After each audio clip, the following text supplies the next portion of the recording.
Breakout session 2, enhancing regional connectivity for more efficient value chains and SME integration. Participants are still arriving, so I'm going to give you all time to return from your lunch break and rejoin today's Asia Pacific Business Forum 2020. Thank you all for being here today. Participants are still arriving, so I'm going to give you all time to return from your lunch break and rejoin today's Asia Pacific Business Forum 2020. Thank you all for being here. Just to give everybody some instructions on what today's technical interaction will look like, we really encourage you to use the Q&A window to submit any questions that you have for the panel. We are allowing you to upvote questions as well. So a lot of attendees have been using that in previous sessions. So if there are any questions that you're really interested in asking, please go ahead and submit them into the Q&A window. You're also welcome to use the chat, but any questions that will be asked in the chat will not be answered. So please make sure that whatever questions you have, you do send them to the Q&A window. We're going to get started in a little bit here. So let's give all of our attendees a little bit of extra time to return from their lunch break.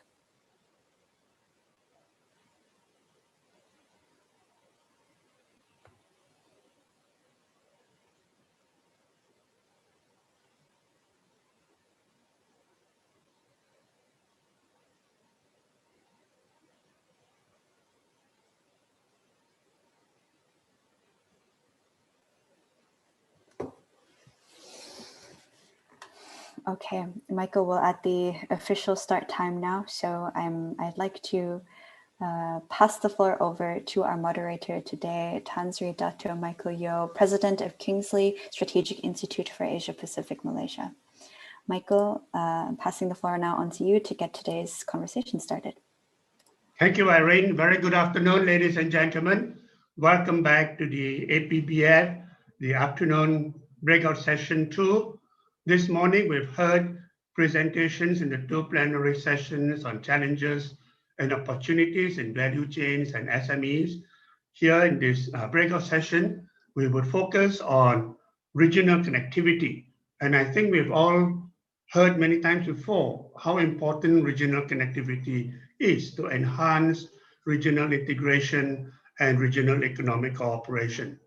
In the ASEAN countries, we have adopted 2 master plans on connectivity, and these, I think, are the key pillars that will further strengthen the regional integration in ASEAN. So today, in this afternoon's breakout session, we have with us several distinguished speakers who will bring their insights and their experiences with the participants this afternoon. A gentle reminder that every speaker has between 6 to 8 minutes to make your initial intervention, to make your opening remarks, and then we'll have interactive discussion, questions and answers after that. I would like to firstly invite the first speaker for this afternoon, Mr. Raymond Yee, Vice President of Customs and Regulatory Affairs in DHL Express Asia Pacific. Raymond will speak on the importance of facilitating customs and regulatory procedures for more efficient value chains in the context of APEC. He will also highlight the importance of service provided by companies such as DHL and how DHL has been affected by the global pandemic and the slowdown brought about by this pandemic. Over to you, Raymond. Thank you very much, Tan Sri. Good evening, good afternoon, everyone. I'd like to just thank the SCAP for the invitation.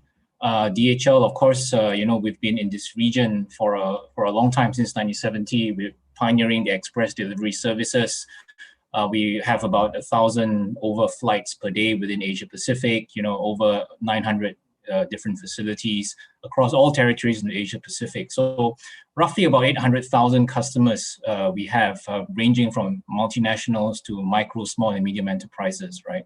From very complex to very simple supply chains. So as such, DHL, we are in a unique position as a global trade facilitator. Our employees are at the front line dealing with the bottlenecks that impede global trade, generally speaking. Now, of course, when we talk about bottlenecks, we really look at those that are at the border and those are that what we call beyond the border type regulations.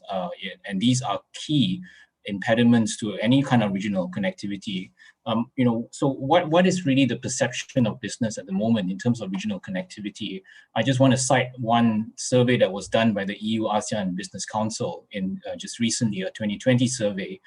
And this was just on ASEAN, not Asia Pacific, I might add. A lot of the respondents, about 91%, felt that the region has still not achieved its single market and production base. About 86% thought that non-tariff barriers were increasing.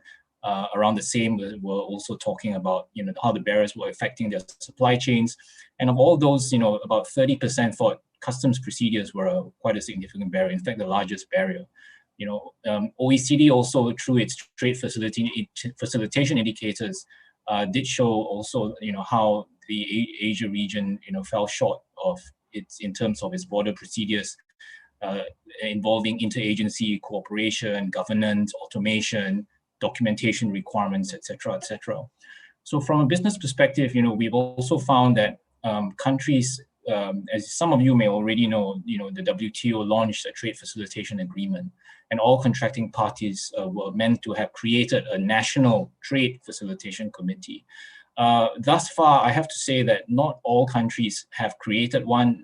Even if they have, I think it's not really been active, nor have they really included industry inputs. We also saw that where countries were, using WTO commitments and where they notified, the WTO, those notifications were not consistent with the reality that we were seeing on the ground in terms of bottlenecks. And we also find that, free trade areas, free trade agreements in the region, sometimes the provisions on trade facilitation are a little too broad. They do not provide specific commitments in terms of how customs procedures, etc., can be enhanced and improved.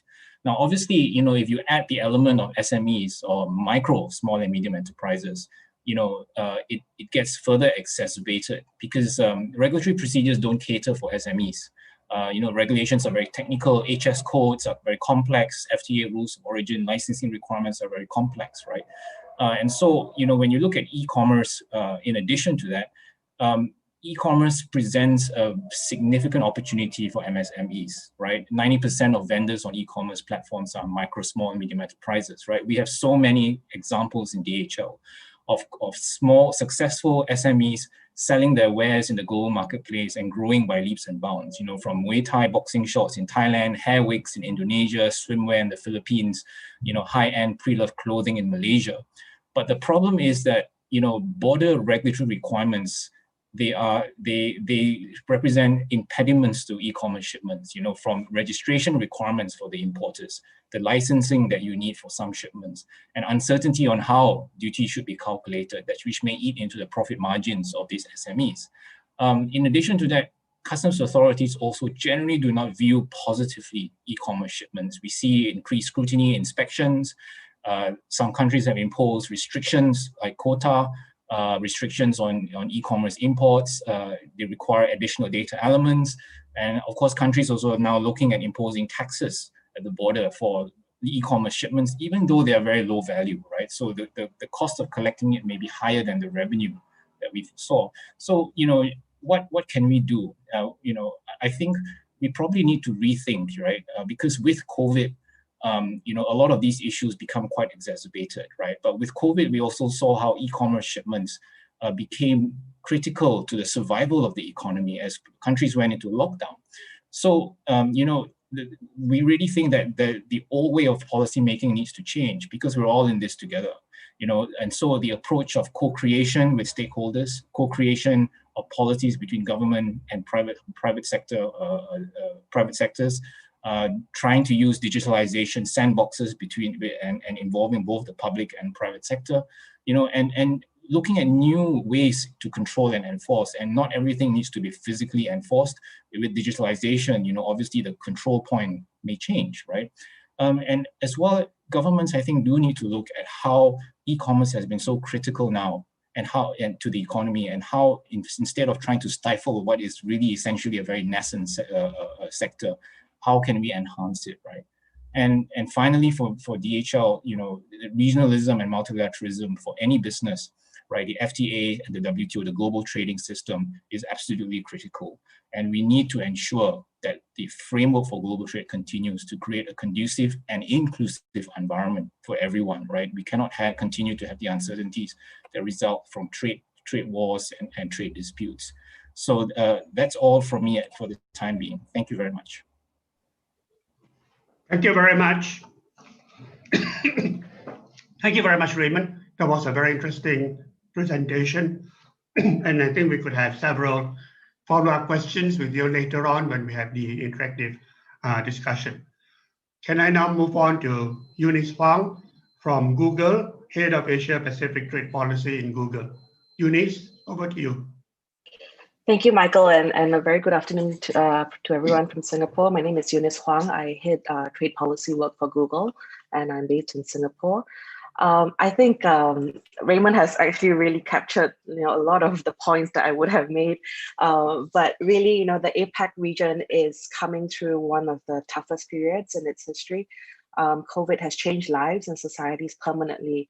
And the economic scars, I think, that it will leave on many countries will be pretty significant and deep. But I think at the same time, we see that there's an opportunity to build back better. And what we've seen actually from Google is that APAC's economy was already in the process of digitalizing across every sector before COVID, and COVID really just accelerated this moving train. So really, when borders closed, movement was restricted, the value of these digital channels and products became even more apparent. And digital really became one of the key ways that people and societies and businesses could maintain connectivity. So, just some examples, we see we're using Zoom now, but Google, we have our Google Meet platform, and the growth in Google Meet's peak daily usage, it grew by 30 times from January to April 2020 this year. So that's a massive increase, in terms of usage, as everyone turned online for work and for education. We also have survey results that say that 1 in 3 SME owners say that without digital tools, they would have had to close all or part of their business during the COVID crisis. And nearly 40% of SMEs say that they have relied on digital tools to find new customers and also to pivot to online sales. So central also, to strengthening supply chain connectivity is really digital, and 2 ways. I'll break it down into 2 ways. The first, I think Raymond has covered very well. This is, the digitalization of physical trade flows and processes. So trade facilitation, e-signatures, paperless trade, customs procedures being online. But what I focus today on is the digitalization of businesses. So what this means is really the ability for them to continue operating by adopting digital tools like cloud technologies, video conferencing tools that we're using now, digital ads, digital payments. So what we've noticed is that SMEs that are online and digital have generally done better than those who are not. We did a survey in the US across 7,000 SMEs, and I presume that the results will be pretty much the same in the APAC region. And the SMEs that were front runners, which means that they were already online and they already were using digital tools, they were able to better engage in international trade during this whole COVID crisis. They reported 23% revenue from overseas businesses, which is just under a quarter of their total revenue.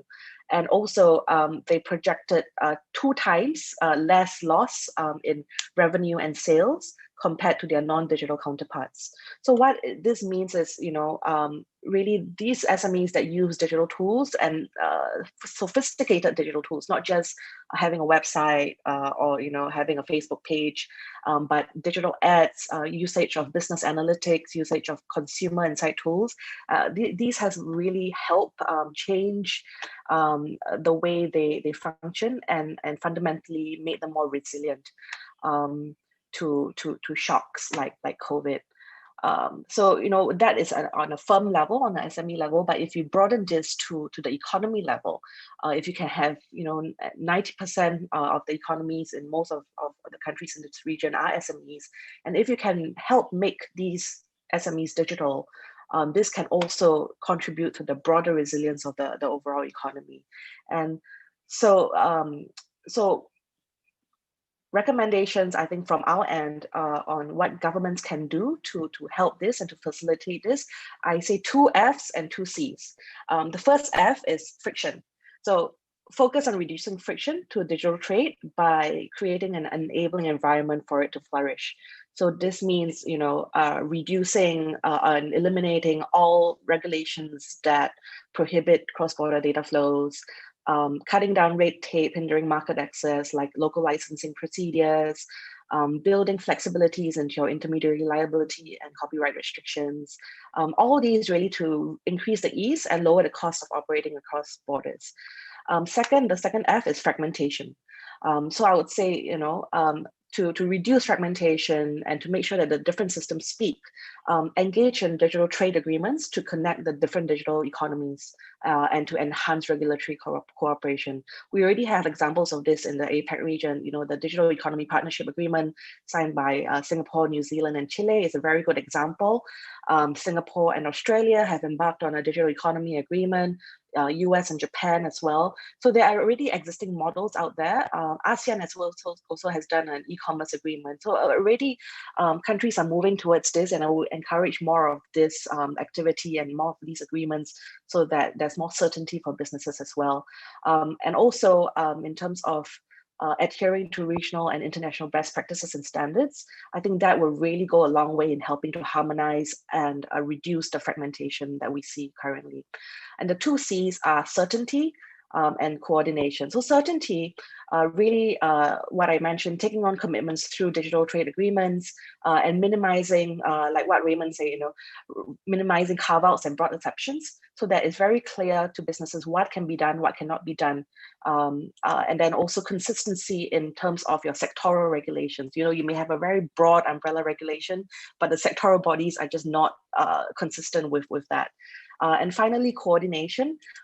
Digital is something that cuts across the economy. It does not sit very nicely in one specific ministry. It cuts across trade, ICT, and so defense, even. So we really do need a whole of government approach to digital, and so we would really encourage APEC governments to embrace good regulatory practices. This really means, transparency, stakeholder consultation, both within government and also with affected stakeholders outside, and also to, before you put in any measure, to assess the regulatory impact of these measures before you go ahead with them. So I'll leave you with that, and happy to take any questions later. Thank you. Thank you very much, Eunice, for your presentation. Your 2 Fs and 2 Cs are interesting thoughts to carry on our discussion later on, but you've highlighted the importance of having digital tools. You also highlighted the need for digitalization of business, especially for SMEs, and also using digital payments and digital ads. Thank you very much for that presentation. May I now invite our third speaker, Mr. Philip Lienhardt from EDF Renewables, to share your thoughts with us. And Philip will be speaking on the importance of strengthening power connectivity and regional power cooperation in this area. Over to you, Philip.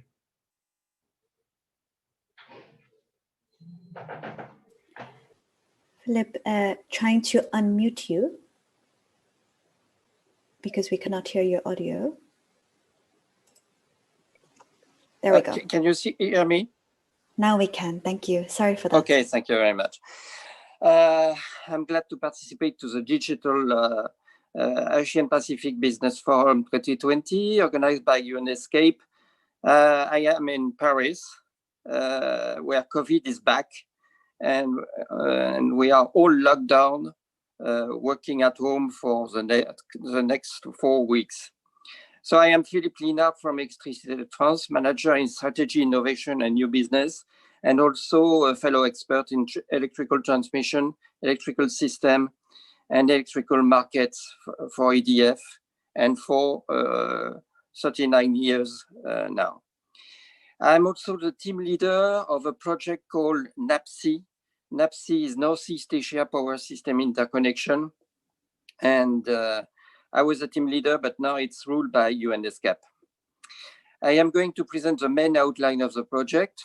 This project consisted in 3 master plan studies over the next 20 years: renewable energy in Mongolia, electrical market among Russia, Japan, Korea, China, and Mongolia, electrical interconnection grid between the 5 countries. The project team was led by EDF with its R&D, with Mongolian local expertise, and with China EPRI, the Center of Research of State Grid, including the grid models of China. We had also cooperation with Rosseti. Rosseti is a utility of Russia, and we work with many experts in the 5 countries. The goal of this project is to help the Paris Agreement. The Northeast Asia region is 25% of the world GDP and 40% of the CO2 emissions. You see the problem. And Mongolia is part of the solution because Mongolia is a low populated country with abundant resources in wind and solar, with the cheapest cost of generation of kilowatt hour. With a new interconnection grid, it is possible to export this clean energy to China, to Korea, to Japan, and to Russia, provided a power trade organization to be elaborated. So I'm going to speak of the 3 master plan quickly. First, about the master plan of renewable energy in Mongolia. A comprehensive wind and solar power potential assessment in Mongolia has been carried out with a dedicated geographic information system model using the latest data. The potential of wind and solar in Mongolia is huge, thanks to outstanding resources of wind. You can have 200 gigawatts of wind, good solar resources. The country's nickname is Blue Sky, and the result is the potential is 1,200 gigawatts. It's enormous. And numerous suitable areas for solar and wind. The best potential sites for wind and solar are well situated in the same south and southeast region, the Gobi Desert, close to the direction of exportation to China, Korea, and Japan. And last but not least, wind and solar developments in Mongolia are the most competitive compared to the other Northeast Asia countries. Now the grid. The NAPSI interconnection scheme has been developed with a dedicated model taking in consideration economic, energy exchange between the different countries, technology development, and geographical, geological conditions. The Northeast interconnection will improve the reliability of the 5 power systems that will bear increasing volumes of intermittent power. The interconnection grid development is feasible with HVDC, high voltage direct current technology for long distances, overhead lines, and submarine cable. In fact, only 3 main HVDC undersea cables are necessary from China to Korea, Korea to Japan, and Japan to Russia. The interconnection link must be connected to huge power station close to main load centers. And that's the main information for interconnection grid. And regarding the power trade, it's possible to organize a power trade among the 5 countries. And the main finding of our studies with a dedicated model was that the interconnection will be cost effective due to important differences in marginal cost between the 5 involved countries. The interconnection would already be effective if it were existing today, and solar and wind power from Mongolia will find off-takers over the 5 countries, replacing the abundant fossil fuel in the other country. So exporting the abundant renewable resources of Mongolia through the future Northeast Asian power system interconnection, what we call NAPSI, will help for cutting the CO2 emissions of the region and meet the Paris Agreement.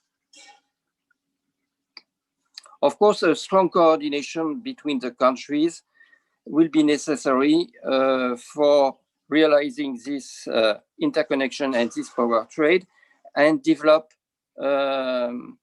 renewable energy in Mongolia. And of course, a political decision is necessary. Thank you very much for your attention. Thank you very much. Thank you very much, Philip, for sharing your experience and for sharing the wind and solar power development in Mongolia as well. We will now move on to our next speaker, Mr. Vadim Zaharenko, to speak to us about road transport. I think that's a very important area of connections and connectivity for the region, particularly for landlocked countries. So may I hand the floor over to Mr. Vadim.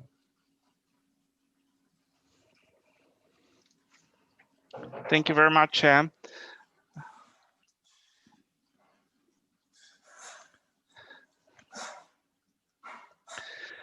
Distinguished ladies and gentlemen, dear friends, it's a great privilege to take part in this virtual meeting today representing the global road transport industry. IRU is the world's road transport organization and represents 3.5 million companies operating mobility and logistics services worldwide. Founded in 1948, IRU has members and activities in more than 80 countries.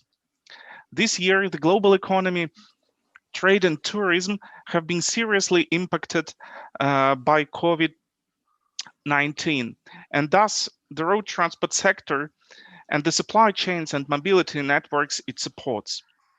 In many countries, the first reaction to the pandemic has led to strict health and travel restrictions, changing rapidly and often in a haphazard and uncoordinated way.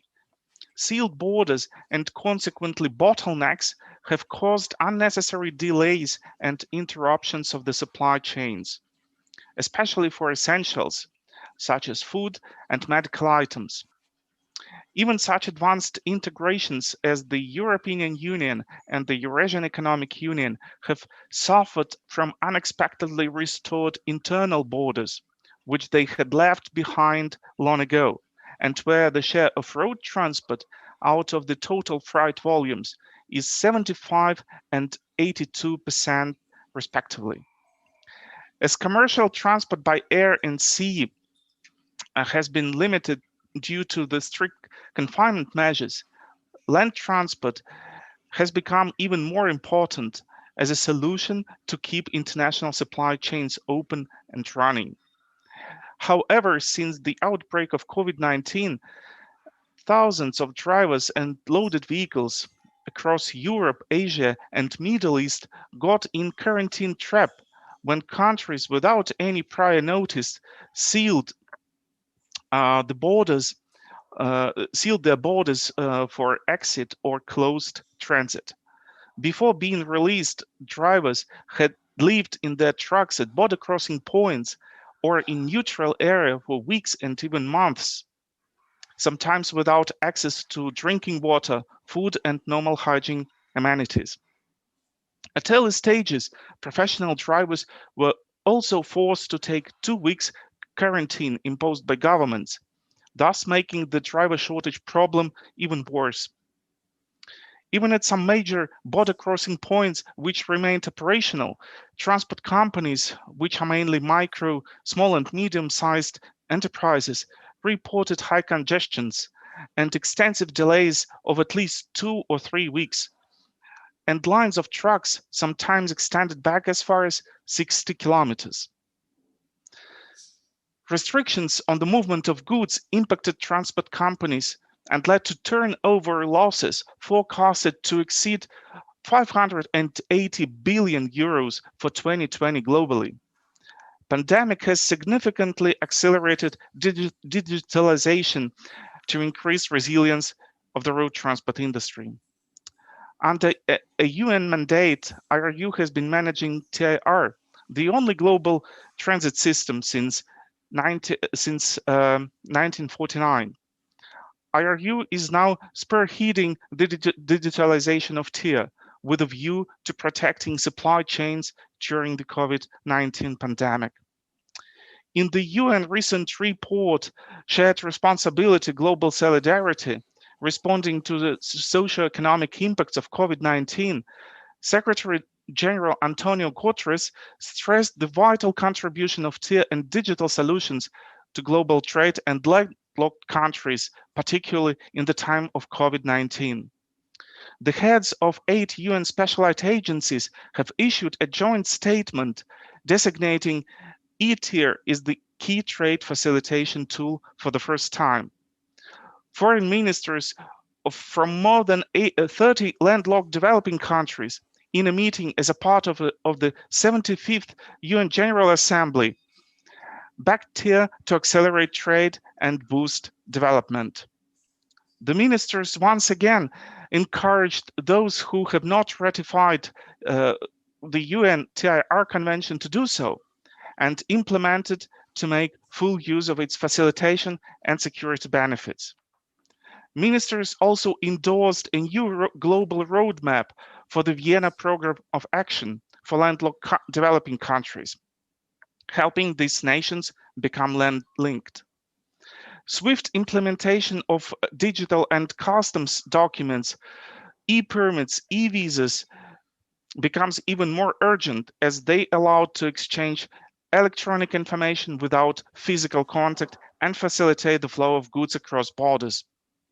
On the back of the successful ETIA pilots and the following the adoption of its legal basis, the Annex 11 to the TIR Convention earlier this year, further countries are encouraged to use TIR's proven capabilities to upgrade their transport and streamline international trade. The use of eCMR, the digital consignment node, is on the rise as more nations are poised to benefit from more transparent, accurate, and faster data exchange. Norway, Oman, Sweden, Ukraine, and Uzbekistan acceded eCMR protocol only this year, growing the total number of contracting parties up to 29. Earlier this year, many world leaders underlined the importance of the transport industry amidst the health crisis and instructed their governments to implement virus control measures through international cooperation, while at the same time keeping the global supply chain running smoothly. This initiative has been taken up by Turkmenistan, which submitted for consideration by the 75th UN General Assembly draft resolution on ensuring smooth transport flows during emergencies, like the current pandemic. Road transport services underpin all economic activity as the foundation for all intermodal supply chains and mobility networks. All over the world, commercial road transport companies, including millions of small and medium-sized firms, are struggling. The most pressing problem is liquidity, and many are now on the brink of bankruptcy, with financial difficulties expected to continue at least until 2022. RU is therefore laying out key short-term measures, both financial and non-financial, for governments, international organizations, and banks to keep road transport operators in business, supplying and mobility chains running efficiently to drive recovery efforts. Thank you very much for your attention. Thank you very much, Mr. Vadim, for your sharing. I think you have highlighted how we need to respond to the COVID crisis and how to enhance, increase and better road transport, which is essential to keep global supply chain open. You have also highlighted the need to have seamless, contactless border procedures to facilitate trade, and you have raised the question of the disruption caused by the COVID pandemic in the global supply chain. So thank you very much for those thoughts and sharing. May I now invite my old friend, Mr. Tariq Rangunwala from Pakistan to share your thoughts. Tariq, over to you. I don't see you here now. Tariq? So Mr. Tariq is in the Zoom webinar. Tariq, you here? I'm asking him to unmute now. He may be facing some connectivity issues, Michael. No, we saw him very clearly just now, earlier. Yes, I did too.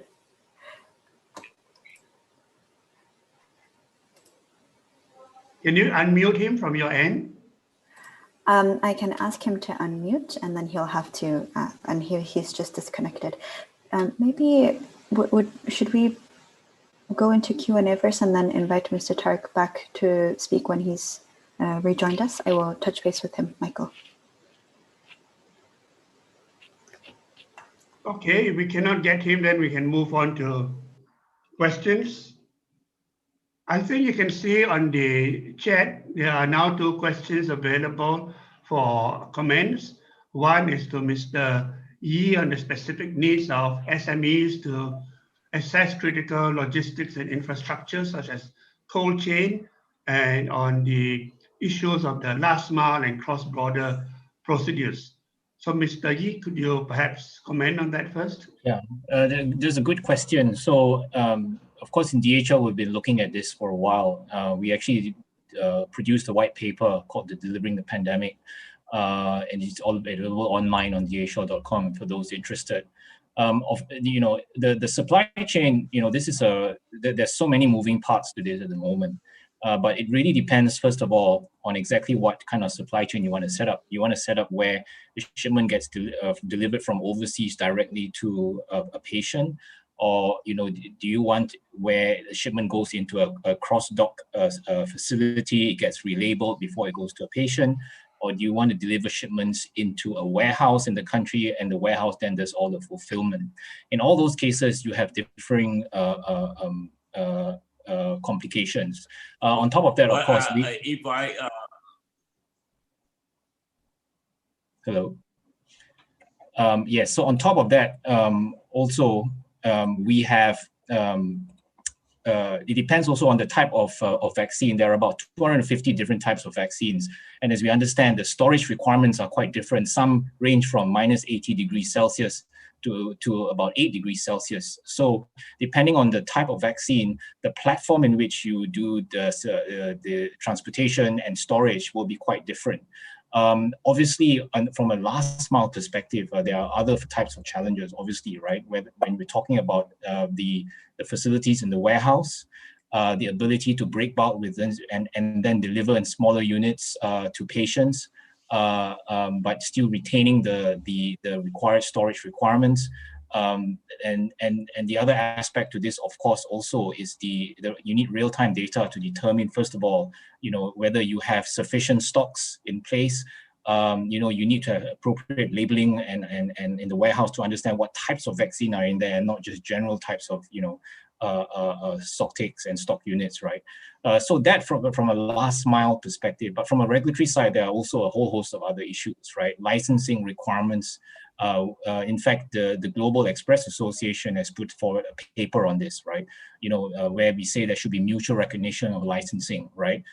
If specific pallets and unit load devices have a specific type of temperature requirement, when they are brought into the country, can they be automatically just go through temporary admission because they need to be re-exported out to the country of origin again, right? So these depend on authorities. Can import-export data on the vaccines be shared amongst authorities so that we won't have to resubmit import declarations, right? And there are a whole host of other requirements, not just border, but aviation and maritime.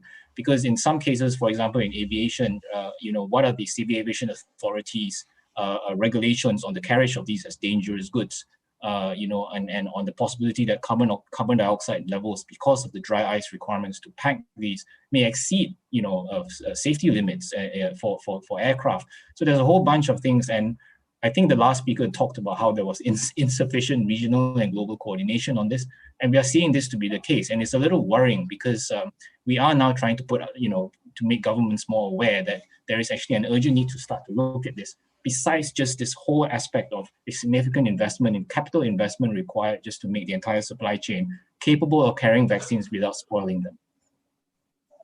Very much for that answer. Can we now have Mr. Tarek? Yeah, if I may say something. Yeah, you see, on the matter that's touched by Raymond, I've been.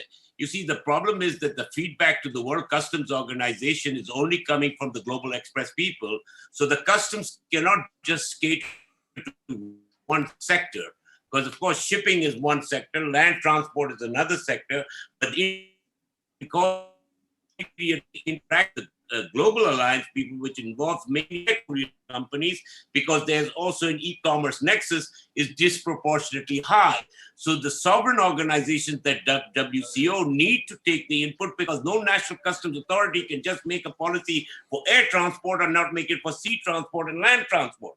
So that's, Raymond, I appreciate what you say, and I work with you people all the time in this country, but I need you to understand that the national customs authority cannot just cater to you and not cater to the others, because the But the problem is that the World Customs Organization is not advocating to our national customs authorities the modern bonding system.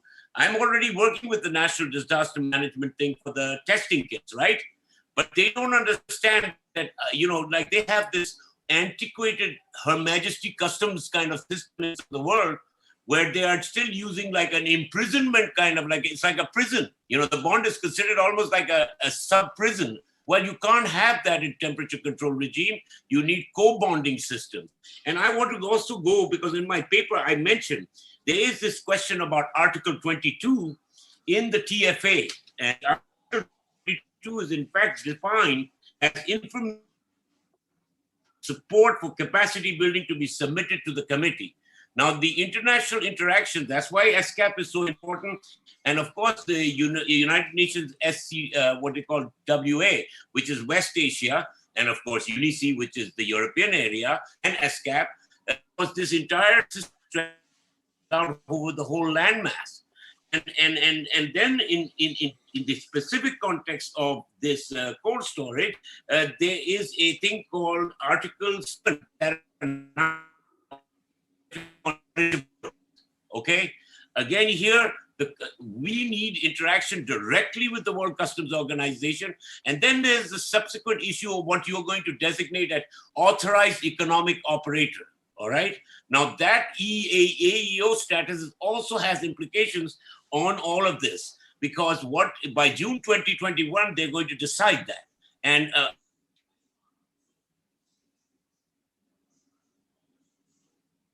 I mean, although I have my paper on record with you, Datu, I don't know if I have time to read it, but there's no single prevailing international multilateral IT system which can simply be tapped into by national authorities. Hence, each national system has to develop the national necessary protocols within its system to accommodate the connectivity aspect of such as the TIR system. Now, the TIR system, although as my colleague Vedam has just mentioned to you, he's covered everything. There are many advantages to this. And, in the case of Pakistan, everybody thinks about CPEC and the corridor and da-da-da. Well, most of it is all about energy. There is road networks. But if you don't have a system, the road makes no difference. I mean, in the old days, the camels came and the camels went. When they came, they had to load up again because they can't go back empty.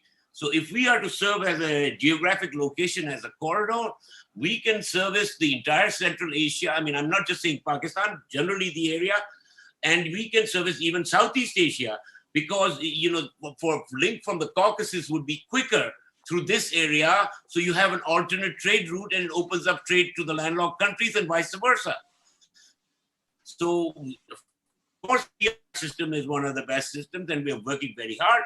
But I want you to understand in the context of connectivity that, first of all, national authorities cannot just do it for one sector. National authorities have to do it across the whole sector.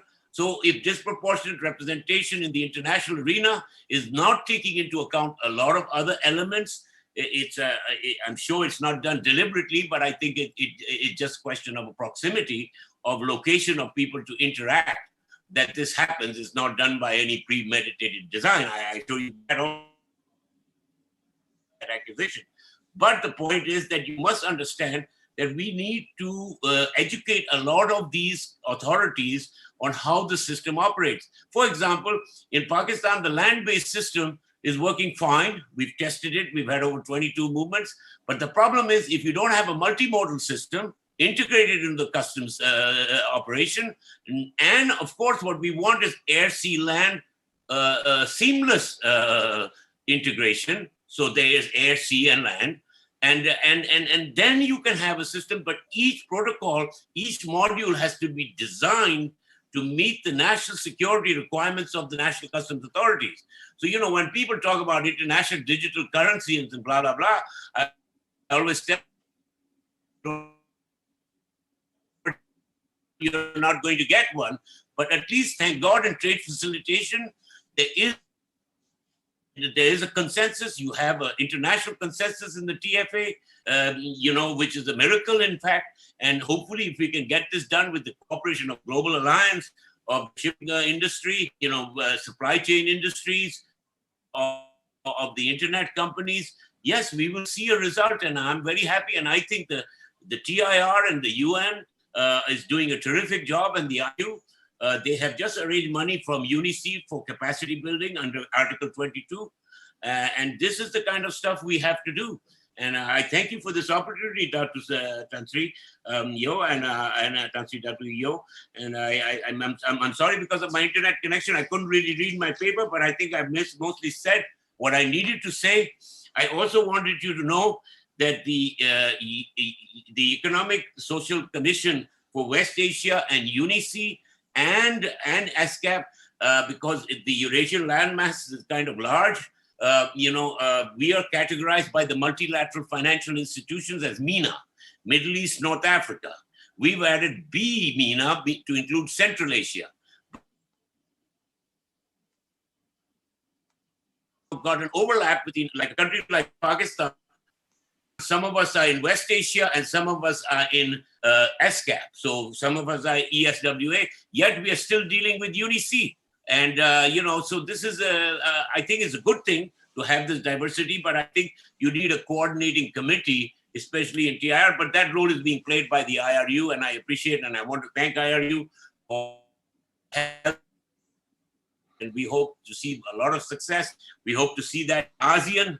I introduced in ASEAN, Dr. Yo, and I think you were going to, but the European Union was promoting its own transit convention there at that one stage, I understand. But I think ESCAP has been very good to accommodate us, and because UNICEF was there, and China is very much firmly part of this. They have acceded to the TIR system. So it's not just, people associate that with CPEC and BRI and all. This has been there since 1946, 47. And it's a convention that's been working very well through even the trouble in the 70s. So why shouldn't it continue even now? And with the requirement under the BRI or any other scheme that may be there nationally, bilaterally or multilaterally, it's a fantastic trade facilitation measure. Thank you very much for this opportunity. Thank you very much, Tariq, for sharing your views on the importance of the TIR agreement for effective road transport. That was very useful for us. We have now come to the end of the presentation by our speakers, and I can see that from the discussion so far, there are probably two broad issues or two big themes that have come up. One is the general problems of the impediments that have been created from the COVID crisis, or has been put by Eunice in her presentation, the frictions that have arisen. And that has caused disruptions in travel as well as several restrictions. So that's one set of issues that was raised by the speakers. The second set of issues, or rather suggestions put forward, is the rapid rise of digitalization. And then we see the rapid adoption of digitalization also by both SMEs and big business over the last 6-7 months in the new normal. And I think there's something good going forward. I think we all agree also that we need stronger global and regional coordination. And the key question, I think some of you have highlighted, is how do we get governments of the region to listen more to the business community, to take into account the feedback and the suggestions that business and the private sector have to put forward. I think that's very key in getting things to be resolved, the increased public-private partnerships that is necessary, and how at the end of the day, we can all keep the global supply chain open. So these are some of the broad themes and issues that I can summarize arising from this discussion. I'm now going to open the floor for question, and I would like to take the first question from Mr. Oja, who was the former Secretary of the Ministry of Trade of the government of Nepal. Mr. Oja has raised the question, what are specific benefits to landlocked countries after being a party to the CMR and EIR convention? Who would like to respond to that? Perhaps Mr. Vadim or Tariq could start first.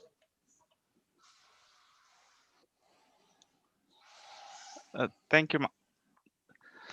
Thank you, Michael. I think I will start answering this question, and maybe afterwards, Tariq would like to complement with his view. Both TIR and CMR conventions are recognized as key UN trade facilitation and road transport facilitation tools that are recognized globally. What are the benefits for landlocked countries is of course the harmonization of procedures that are performed first of all at the borders, at the border crossing points, and also in commercial relations between consignor, consignee, and road transport and transport operator. If, for example, we take the TIR convention, it is one of the most important trade facilitation and transport streamlining UN tools, which establishes an international customs transit system. As I mentioned, it is the only global international transit system, which allows to move goods in sealed vehicles and containers from a custom office of departure in one country to a customs office of destination in another country. That actually does not require, the implementation of this tool does not require extensive and time-consuming border checks at intermediate borders. That actually allows transport operators and actually consignor, consignee reduce their costs for transportation. And at the same time, this tool provides customs authorities with the required security and security measures and also guarantees. So in such case, a TIR carney serves as a first of all as a transit customs guarantee document, and also it serves as a transit declaration. And it's also been confirmed by the experts, by the industry experts, that accession of countries to the UN agreements and convention can sometimes equal, in terms of economic effects, can equal to the investments in road, in hard infrastructure, which is especially important for landlocked countries because of their geographical disadvantages. Thank you, Mr. Vadim. Tariq, do you want to comment on this question? Mr. Tariq? We have lost you again. Sir, I'm on screen. Yeah. Have you lost it? Can you hear me now? Yes, we hear you well. Hello. Okay. So, you know, the CMR is a requirement. It helps your exports actually, because some countries like Iran, it's better for you, for the consignee to carry the, or the exporter, carry the ETIR code, and so is Turkey. And because they have digitalized the entire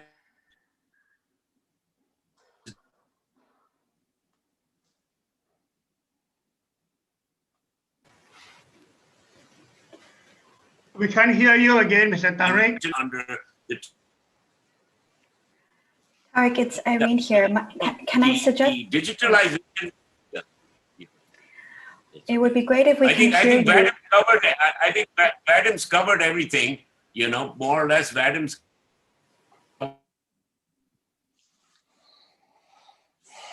It might work, Tariq, if we turn your camera off. It might be more important for us to hear what you're saying, if that's possible. Yeah. But next time, you know, I think I'm going to carry one of those signboards, you know, so that it's easy, you know, for everybody to read. Okay. Okay, Tarek, you can continue. We can hear you. We cannot see you, but we can hear you. Yeah, so the matter is that Varim's covered this. The CMR helps exporters actually. And the entire effort is to digitalize the customs system so that these, like Vadim also said, and even in COVID-19, you don't have so much personal interaction.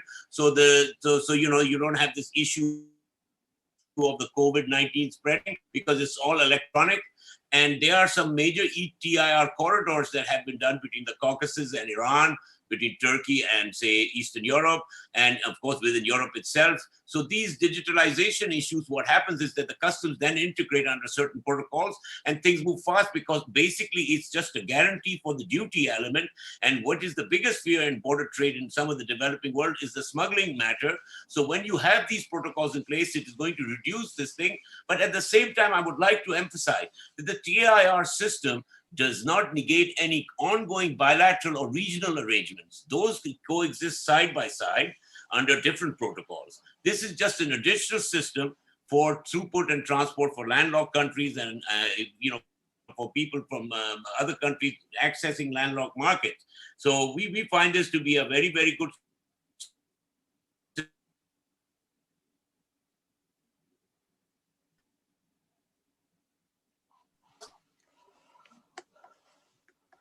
We lost you again. Not just about COVID-19. Sorry. So we are not just talking about COVID-19. We're also talking about agro products. So, whether it be citrus transported from, say, South Asia to Belarus, or some fish coming in, or wood coming in from Russia. These are very normal transports which have meet demand, and which is actually these countries are cut off from. Similarly, from Southeast Asia, if Singapore or Malaysia wanted to ship up to, say, the Caucasus, the best route would be to get through either one of the ports in the Gulf, and the shortest route rather than air transport. Although air transport does have its advantages, it's expensive compared to land routes. And then of course there's the development of things like the CPEC corridor and other corridors, which just enhance connectivity bilaterally, but also serve a multilateral purpose. So I would just say that the TIR, without a system, infrastructure alone will not help. You need the systems, and the United Nations is the best. Even what you see currently in the tensions in Nepal, in Bangladesh, and those areas more proximate to ASEAN, the solution is the TIR system, because at least that takes away the pressure. And that is why the TIR system is there, and the UN is there, so that the transport is better integrated. I understand many of the other South Asian countries and Far Eastern countries have exceeded. So you're going to see, we seek the support of the UNESCAP and UNSWA, as well as UNICE. And once again, I think this was a very appropriate breakout session. And of course, UNESCAP was very instrumental in when we first introduced the TIR system. Task force after the Bali Agreement, and you've seen Chinese accession in 2016. China is a big player in this area of regional transport, and it's growing. It's just done its pilot operations with Kazakhstan.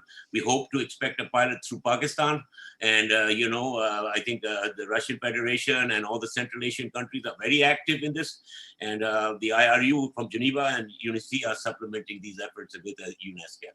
Thank you very much, sir. Thank you, Tarek. There's one more question that I'd like to read to you from the chat box. And this is a question from Mr. Lendy. Mr. Lendy is a fellow in the Department of Food and Resource Economics in the University of Copenhagen. And the question that he has posed is to Mr. Yi and Mr. Vadim. Do you think the pandemic and the risk to transport the virus with the goods, especially in cold chains, will scale up the border controls? And any thoughts about costs and specific issues for SMEs? Mr. Vadim and Mr. Yi. Maybe I'll start, then I'll hand over to Vadim. I think it's still unclear at the moment what exactly will happen. But if you look at current regulations, we're not set up for a quick delivery and fast clearance of these essential vaccines. And so whether border controls would scale up or not. I mean, the other element that's a challenge to this, of course, is governments are nationalizing, of course, the imports of the vaccines, right? In some cases, so involvement of state enterprises and the sort. So it really depends on the country, but we're unsure at the moment exactly where these things will head. Whether governments would just open this up to the market, or whether they would manage this more on a controlled basis. Vadim? Thank you for the question. I would say that actually the bottlenecks, the border crossing points, is not a new challenge that we face only because of the pandemic. Of course, we know that. Nearly half of delays that are associated with international road transport, they are because of the delays at the border crossing points and the procedures. I would say that after the pandemic was announced in March, and because of the uncoordinated reaction of many governments, we saw such cases when, for example, suddenly long queues appeared on the borders between Lithuania and Poland, reaching in late March, reaching 50 kilometers. It is between the countries inside the European Union integration, which have already left internal borders behind many years ago. We had long queues between Russia and Kazakhstan, also another integration because of this uncoordinated way.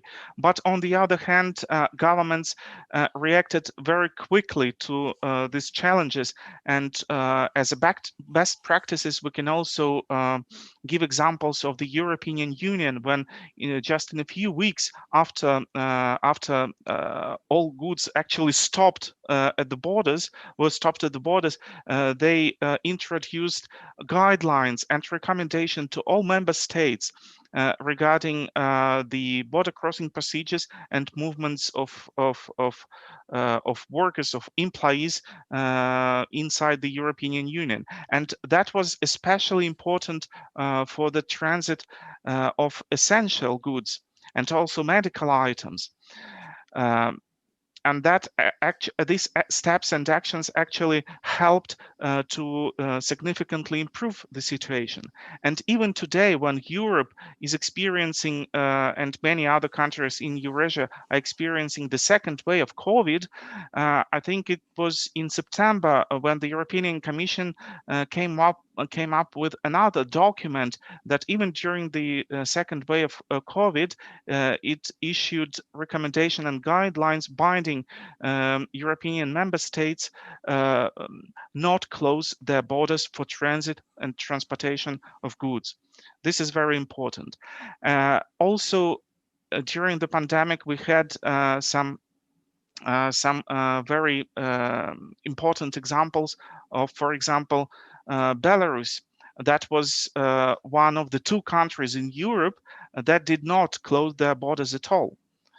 And moreover, another country of Sweden. Moreover, these countries established green corridors, green lanes, especially for essentials and medical items.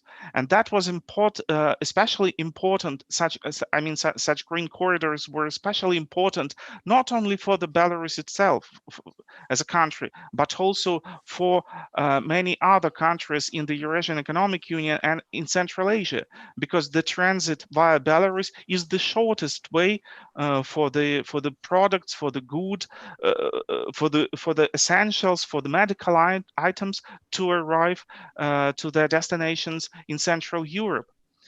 And this is especially important for the cold chains because they're very sensitive to time deliveries.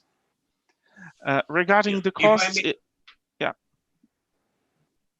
I may add to sure. what Vadim has just said, in the context of COVID, of course, which is a now current situation, usually the national disaster management, like in our country, is handling it, right? So this is already coming from the factories. Like we had Chinese test kits arrive here. There's an entire protocol of how it is to be handled. The problem was that some time ago, when some meat packing companies had a breakout in the US of COVID-19, it sort of made a stigma in the cold chain, whereas it is really not there because it's already a sanitized protocol to handle these things. Now, the problem with the vaccine is that the volume of the vaccine, say in a country like Pakistan, even if you were to cater to 20% of the population, you're talking about 40 million vaccines. So how are you going to move this? So these protocols are going to be established from in fact, there's a DHL document, white paper, which came out that DHL would need to have over 30,000 flights to schedule flights to get these vaccines across. So perhaps in the longer run, you may need also refrigerated, containerized, and trucking to supplement this effort for distribution because the airports are not everywhere. And sometimes it is better to be a cross-border location where it's economic, and then from there to transport it onwards. And of course, I think Raymond also mentioned about temporary admission and so many other important aspects of trade facilitation.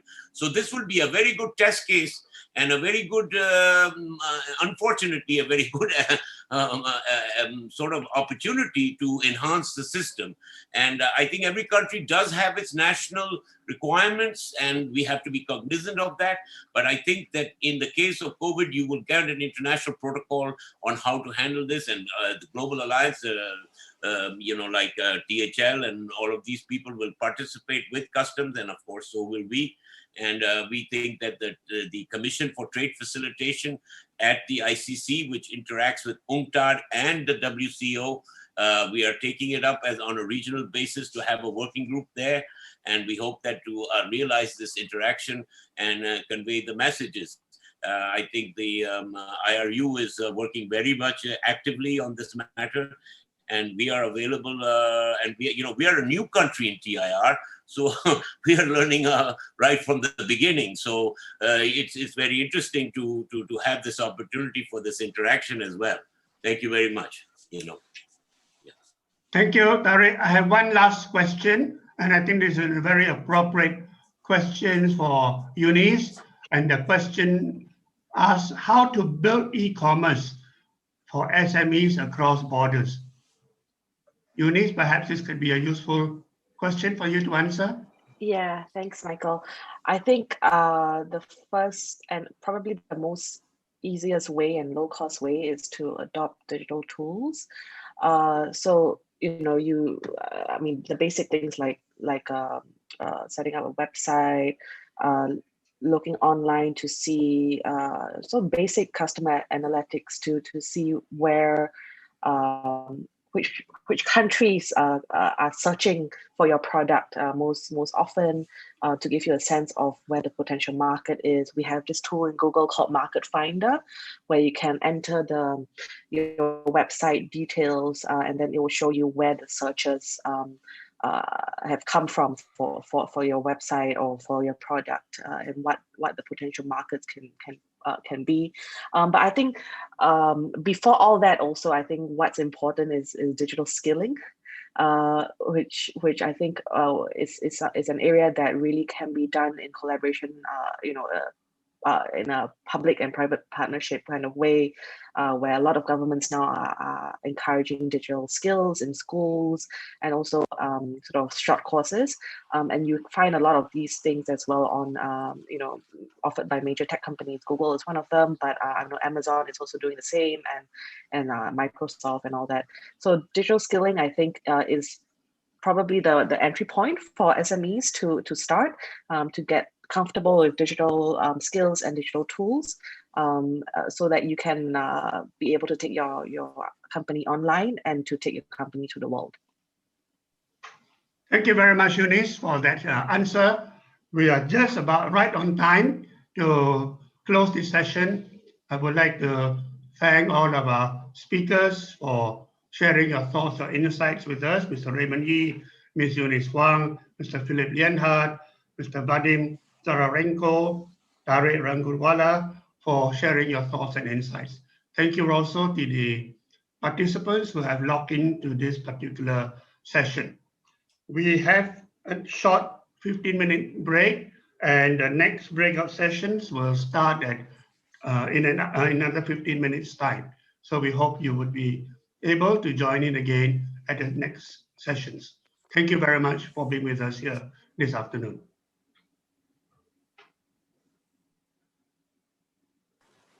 Thank you to all participants for being here today. The break is happening from now until 3 p.m. Bangkok time. If you Thank you, Dr. Yo. Thank you. Thank you. This webinar will stay open during the entire break. I have now just pasted the Zoom links to join breakout session 3 and 4 into the chat so that you can head directly to the breakout session you'd like to join afterwards.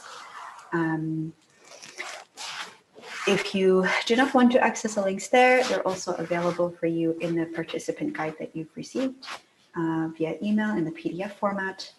In any case, this webinar will stay open. Please reach out to me if you have any questions around how to join the upcoming session. Thank you.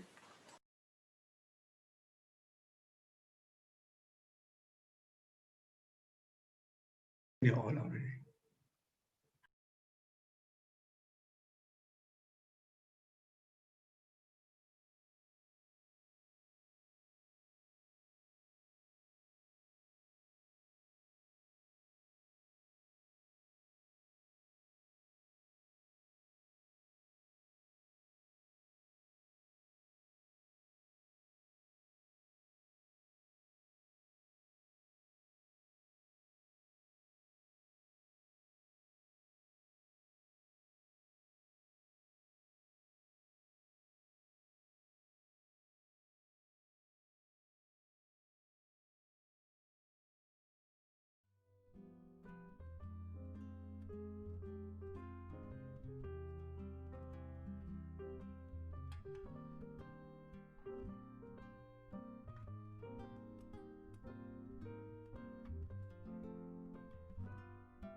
I think we are ready to.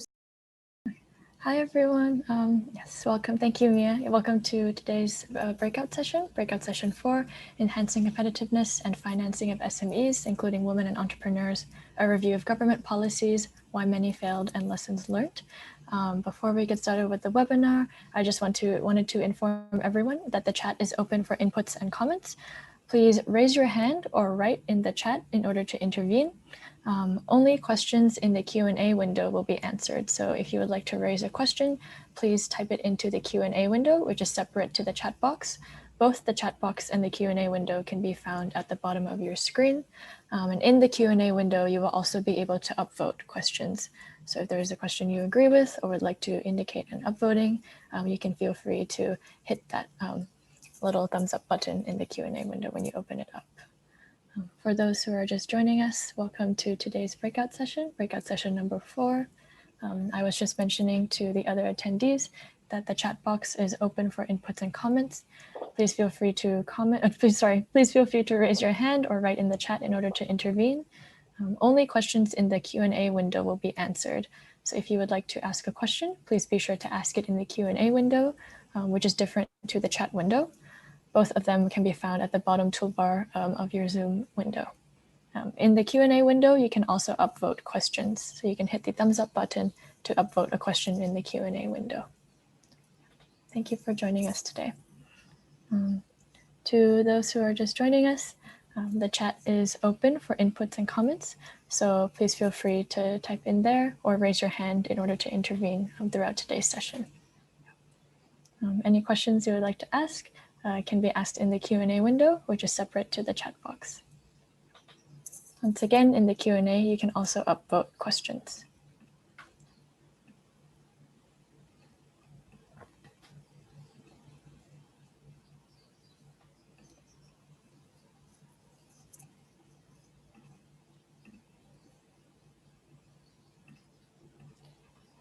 To those who are just rolling in, thank you again for joining for today's breakout session number 4.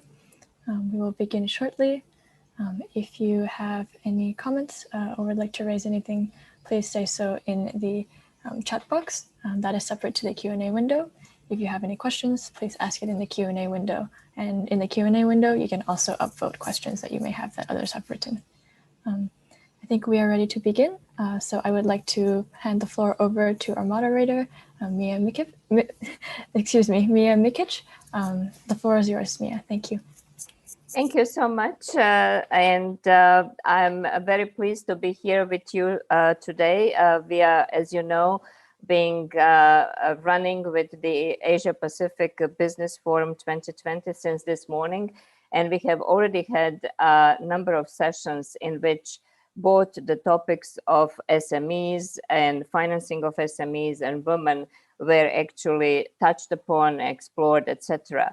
I will be introducing the speakers as we move along, but before I start with the session, let me just briefly mention that, of course, under the title of the topic of this session, Enhancing Competitiveness and Financing of SMEs, including the women entrepreneurs, we want to focus on the review of government policies and why many of them have not been that successful in the past or at present, and what are the lessons learned that we can take forward, particularly in this circumstance of recovery from COVID and the recovery that is sort of encompassed by the spirit of building back better of the United Nations Sustainable Development.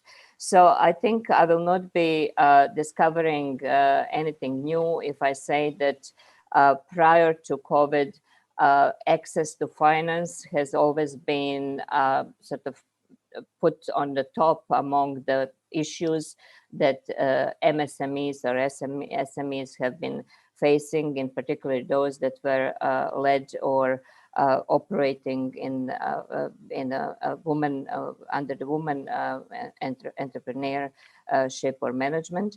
And I think this has been known for quite a while, and a number of policies have been put in place to try to respond to these. I think then we came with the fintech or use of digital technology in terms of financing, and that was seen as something as a breakthrough, as possibly enhancing both quantity and quality of access, in particular to women. And we were rolling on with this in many of the countries, in some very successful cases that we can mention. Yet then the COVID-19 pandemic came, and in response to the pandemic, governments have been starting to operate a number of measures that directly impacted the operation of SMEs, MSMEs in all of the countries, whether they are developed or developing, landlocked or islands, manufacturing based or natural resources based or services based. And we are still in the midst of the pandemic. We still don't have the way out that is very clearly sort of charted. And so we don't really know how long this situation will persist. So as we move through the panel and in really exploiting their knowledge, wisdom, experience, and accumulated sort of information on best practices and approaches that they have been themselves practicing or helping governments to understand and put in place in their various positions and countries. I would really want to focus on very small number of issues, given that this is a short session. But if we can come up with some understanding of how COVID-19 pandemic has changed the access to finance for MSMEs. And the sub-questions to that is really, given so many assistance programs and initiatives by the governments that involve actually extension of financial aid or something indirect in that sense. Are there any good news that we can share in that context? Second would be really related to fintech and whether the fintech showed up in the situation of COVID and eased the situation as it was expected in the normal time or not.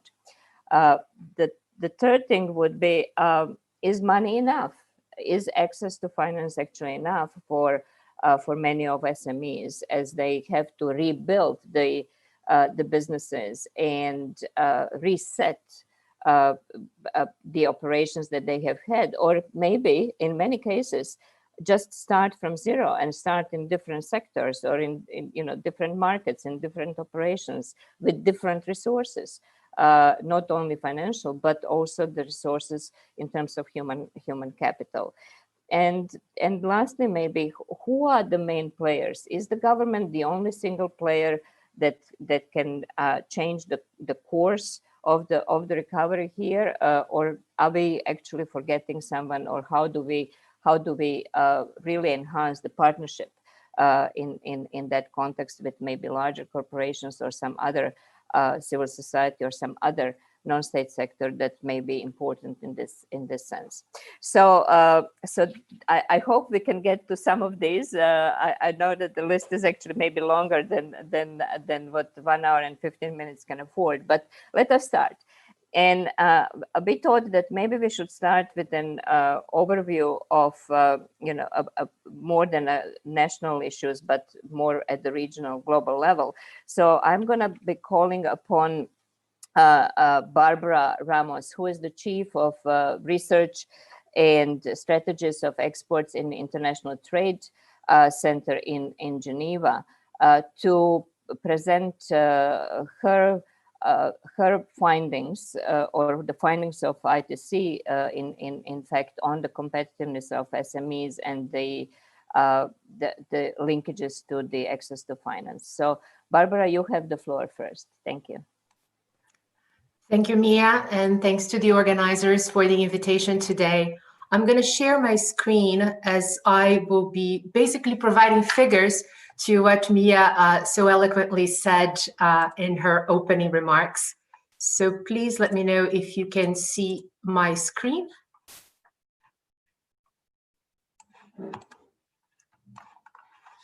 I believe you have to go into the presentation mode.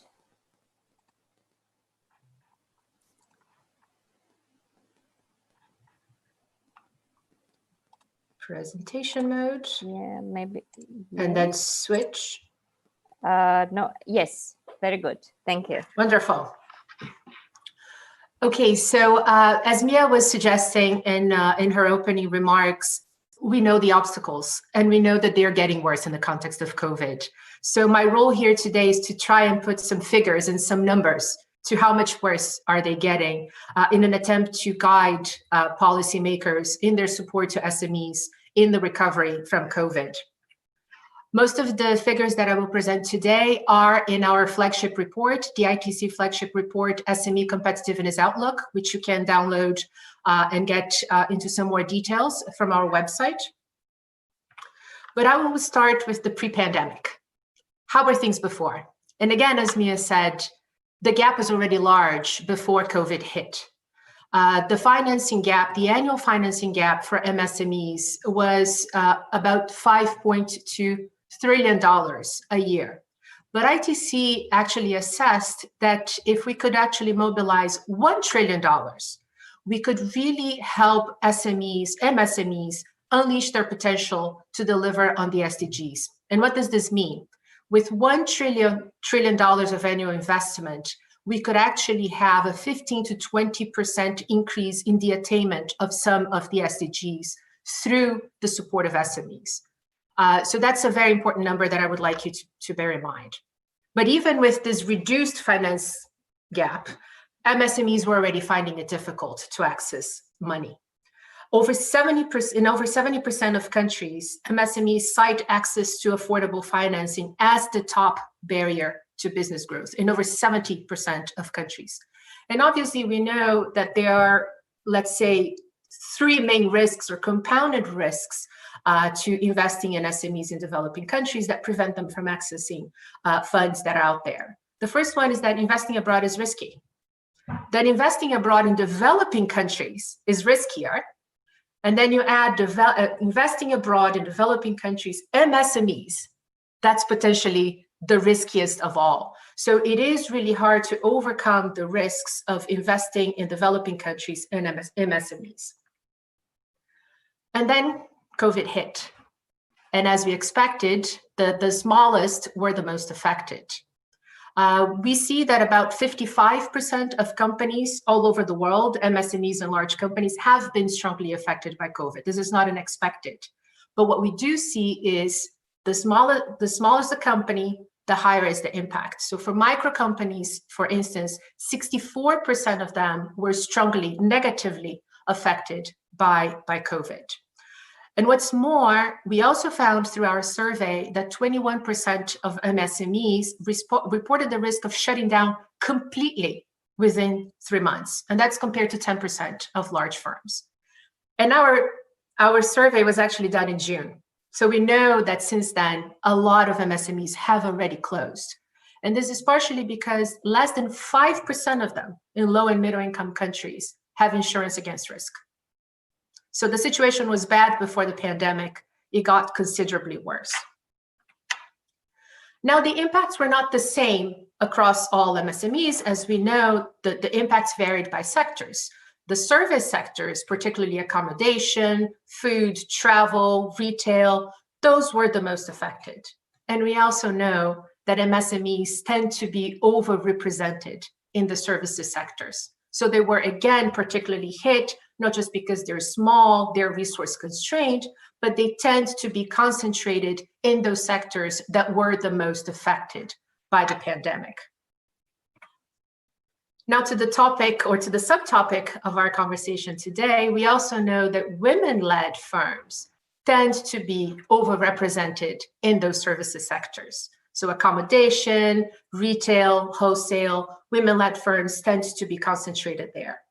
However, what our research has shown is that even when we control for sector distribution, even when we take that into account, women-led firms have suffered more than men-led firms. So within the same sectors, those firms that were led by women were more affected by COVID than those firms led by men. And I think that's a very important finding.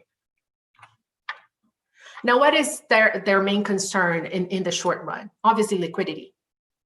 Over 8 in 10 SMEs report that they need emergency grants. However, they also say over 50% of them say that they need new equity and debt financing. So it's not just about the short term. They're also thinking about how can we pivot? How can we change our business model? How can we build ourselves better and in more resilient ways? So yes, we need to think about emergency financing, but we also need to think about new equity and debt financing. In a lot of countries, as we know, a lot of governments have put in place official support mechanisms for companies. But smaller companies find it very, very hard to access information, not even the funds. They find it hard to access the information on official support. And again, the smaller firms find it harder to access information. And we know, again, they're time constrained, they're resource constrained. If it's hard to find information in the first place, if they qualify for support, they're not even going to know that they are able to get it. So it's very important for governments, first and foremost, when they're thinking about official support, to make information easily accessible to companies that are smaller, and particularly those that are in the informal sector if they do qualify for support. But to answer one of Mia's questions already, funding is not everything. These companies also need technical assistance. And technical assistance, even to access the emergency funding. They need help filling out the paperwork. They need help understanding what they need to do in order to be able to access the funds. And then once the emergency phase is over, They need support, technical support to pivot their business model, to manage their financials, to operate their human resources, to build back better and more resilient. So yes, funding is very important. Emergency funding is very important, but we cannot forget the technical assistance, the need to build capacity in MSMEs, not only to weather the storm, but to rebuild better after it's passed. I won't go into too much detail here. What I want you to take away from this slide, and I'd be glad for the organizers to share with the participants, is that when we think about support to SMEs, we need to know that not all MSMEs are created equal. There are particular types of support that the micro, the small, the medium will have, and they're very different.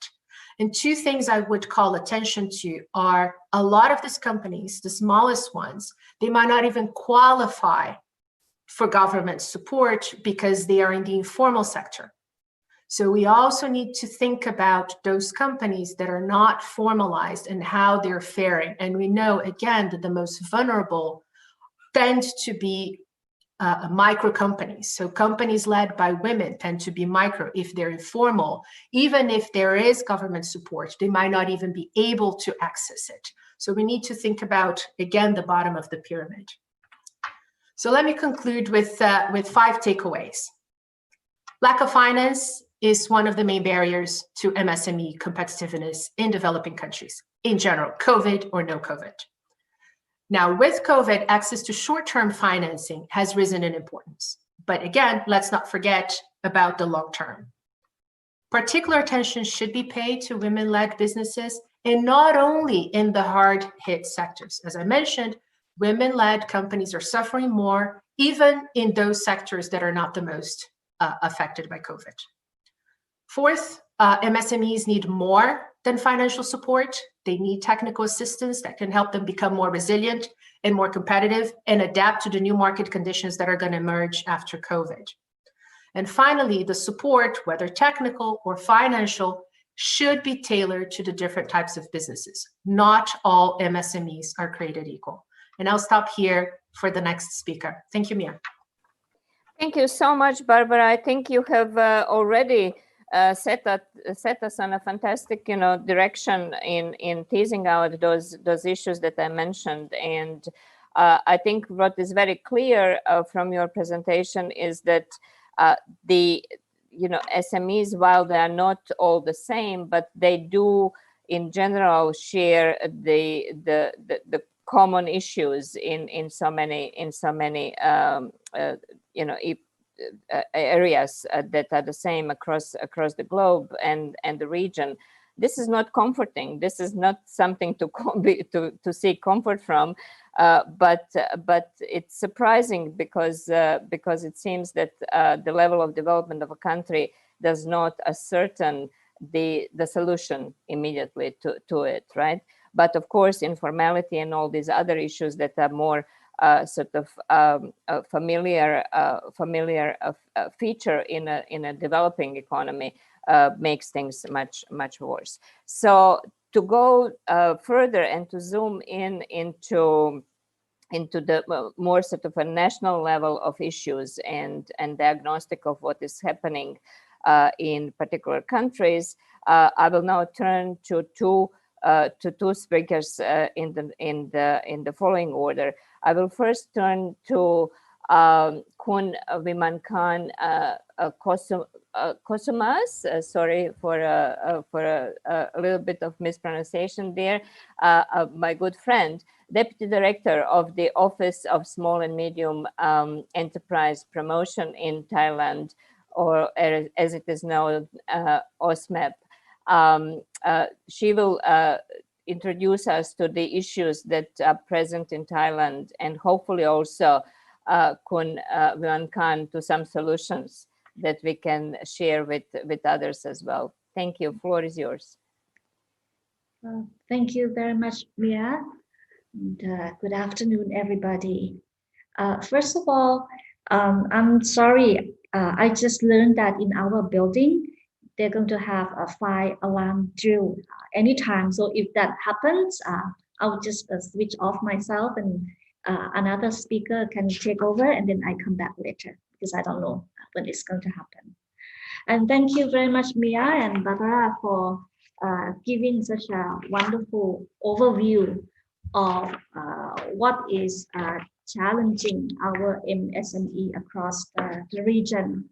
My presentation would focus on one aspect of enhancing competitiveness of MSME, which is financing. Actually, I would say that in Thailand, competitiveness comprising for us 4 factors: innovation adoption, digitalization, access to finance, and also reskill and upskill of the human resources within the MSME sectors. But particularly during the COVID, the emerging issue is access to finance. And gradually, we start to realize that access to finance for us is the same thing as digitalization. It has become one issue, which I'm going to explain later. But from this first slide, you see that out of total loan portfolio lent by commercial banks and SFIs combined, MSME has maintained only very minimal share of only 32% of total loan portfolio, whereas they comprise 99.7% of total businesses across the country, meaning that 0.3% of firms in Thailand has access to 70% of the loan portfolio. So that's, you can see that, it's a major challenge for MSME already. And when we look at the source of funding for those who want to start their business, small business, 74% of them take personal saving as source of funding, whereas for micro enterprise, even more, 81% of micro enterprise have to rely on personal savings when they start up their business. So when we look at why banks do not lend to MSME firms in Thailand, the reasons lie in both the side of entrepreneurs and also the side of the banks, because banks in Thailand are still operating on collateral-based lending assumption. So even firms do have really great business plan and business opportunity, but they do need collateral to match the lending. But of course, the bank would also say that SMEs still lack business skills, and then they don't have good bookkeeping for them. But from the MSMEs perspective, they think that banks do not concern about anything but collateral. Okay, with the effect of the COVID-19 pandemic, we would see that we can see that the situation is not good for MSME. In the second quarter, MSME GDP has dropped 17.2%, and export among MSME dropped 14.7%. Meanwhile, domestic demand has shrunk 23%, and tourism revenue, the number of tourists has dropped, and the entire sector revenue dropped 27%. So with this situation, the government has provided one of the largest soft loan package ever to MSMEs. The package is worth $20 billion. So Mia has asked whether the funding is enough. It's enough. But for the past 4 or 5 months after we have issued the package, only 1/5 of the package, or less than $4 billion has been utilized, because this money, this package has been distributed to all commercial banks in Thailand and also SFIs. But they say that they couldn't find good cash to lend. So a lot of money still sitting still. So the question for us during the COVID-19 pandemic is inclusive finance, because it's about employment, and it's about survival of the family. So why SME cannot turn to database lending? That is my next question. I'm sorry, Mia, I think the fire alarm has started. So, okay, sorry, stop now. So why they cannot turn to database lending? So the reason is that we have registered SME. We have 3 million registered SME, but only 700,000 registered SMEs are a juristic entity. When they are juristic entities, they are required to submit financial statement. So meaning that the rest 2.3 million SMEs, they do not have financial statements. So now there is no record. The banks do not have their financial records. Plus, approximately about 5 other million MSMEs are in informal sector. Of course, a lot of them are paying tax, but the challenge is that among government officers across the country, several government offices maintain certain type of financial data of SME, but they cannot share among each other. And even revenue department, they cannot share tax information with the lending institution for now.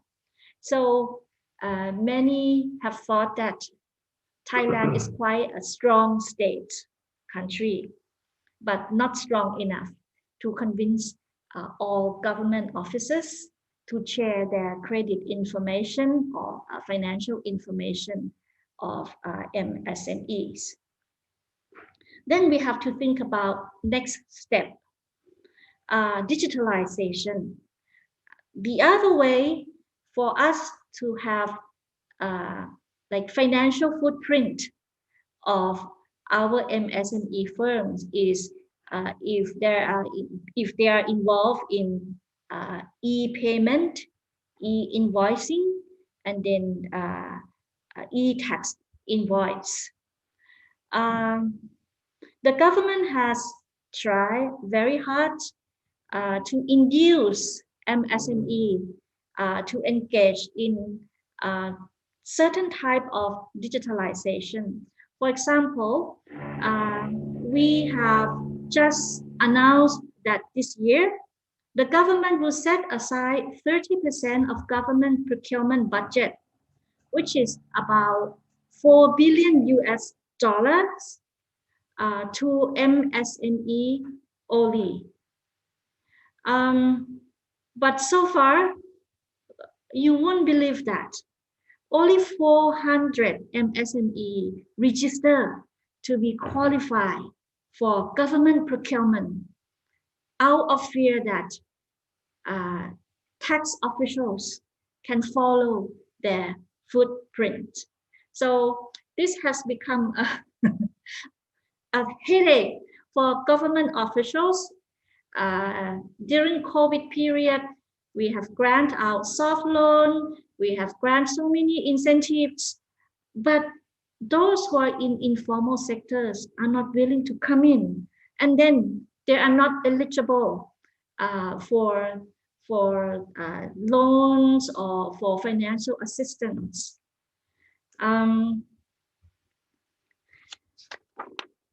So that's why I have mentioned at the beginning that for us, financial access and digitalization is actually two sides of one coin. And actually, the third issue is formalization, almost like three dimensions of one coin: financial access, digitalization, and formalization. So what would be next for us when we face these challenges? Now the government is thinking of trying to get all government offices to sit down together and start sharing their information, especially financial information of the MSMEs. And at the same time, we should have new entry into fintech, into database lending. Actually, we have a few already, but they only deal with those who are in supply chain. They can do supply chain financing, but those who are not engaged in supply chain financing are still ineligible to get into this database lending. On the side of commercial banks are trying very hard to put up lobbyists to block new entry for the time being until they can come up with their own methodology of database lending. But from the government perspective, we're afraid that it might be a bit too slow to help our SMEs solve their financial problem. So I think what happened in Thailand probably support some of the finding of Barbara, especially MSME cannot access to government assistance. In Thailand, we have conducted surveys every month, and every month MSMEs say that they are very happy with all the assistance and packages offered by the government, but they cannot access. And one of the reasons they cannot access is like what I have mentioned for government procurement package.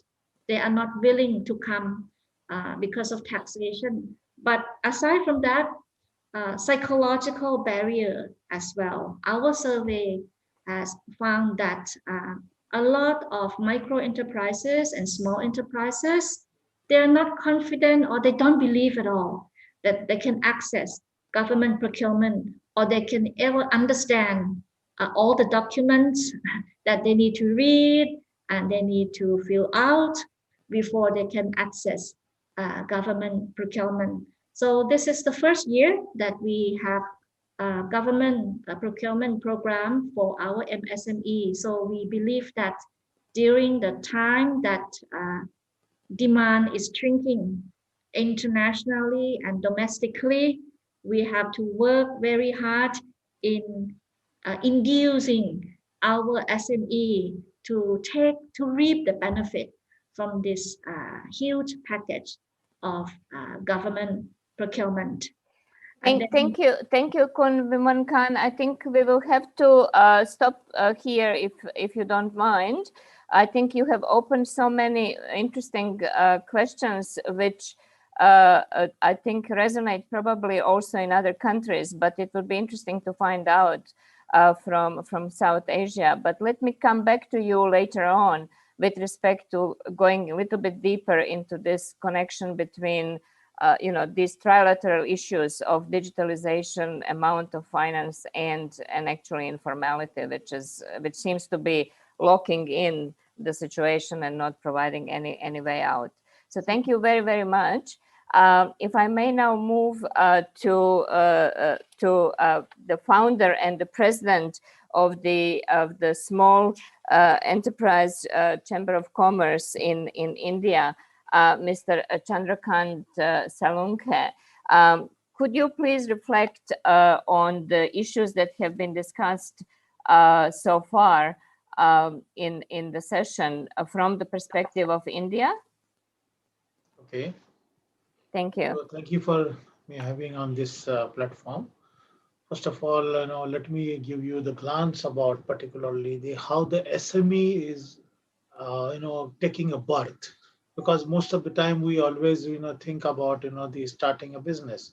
But when the person is taking education or the person is taking experience in working in different companies, then they realize that they want to start something, some businesses. Okay.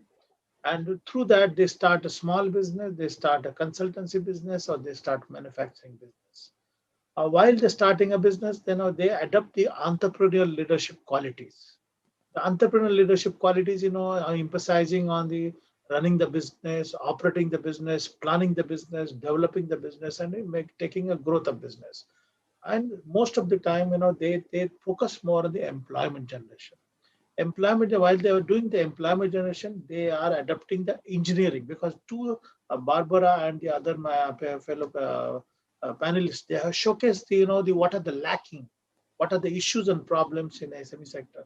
So similarly, I would like to highlight that engineering means what, development, utilization of the advanced technology, industrial automation, developing the system ecosystem for the producing the quality product.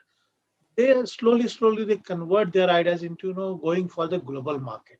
When they go to enter in global market, it is particularly for international collaboration, strategic partnership, and particularly for identifying the export business opportunity.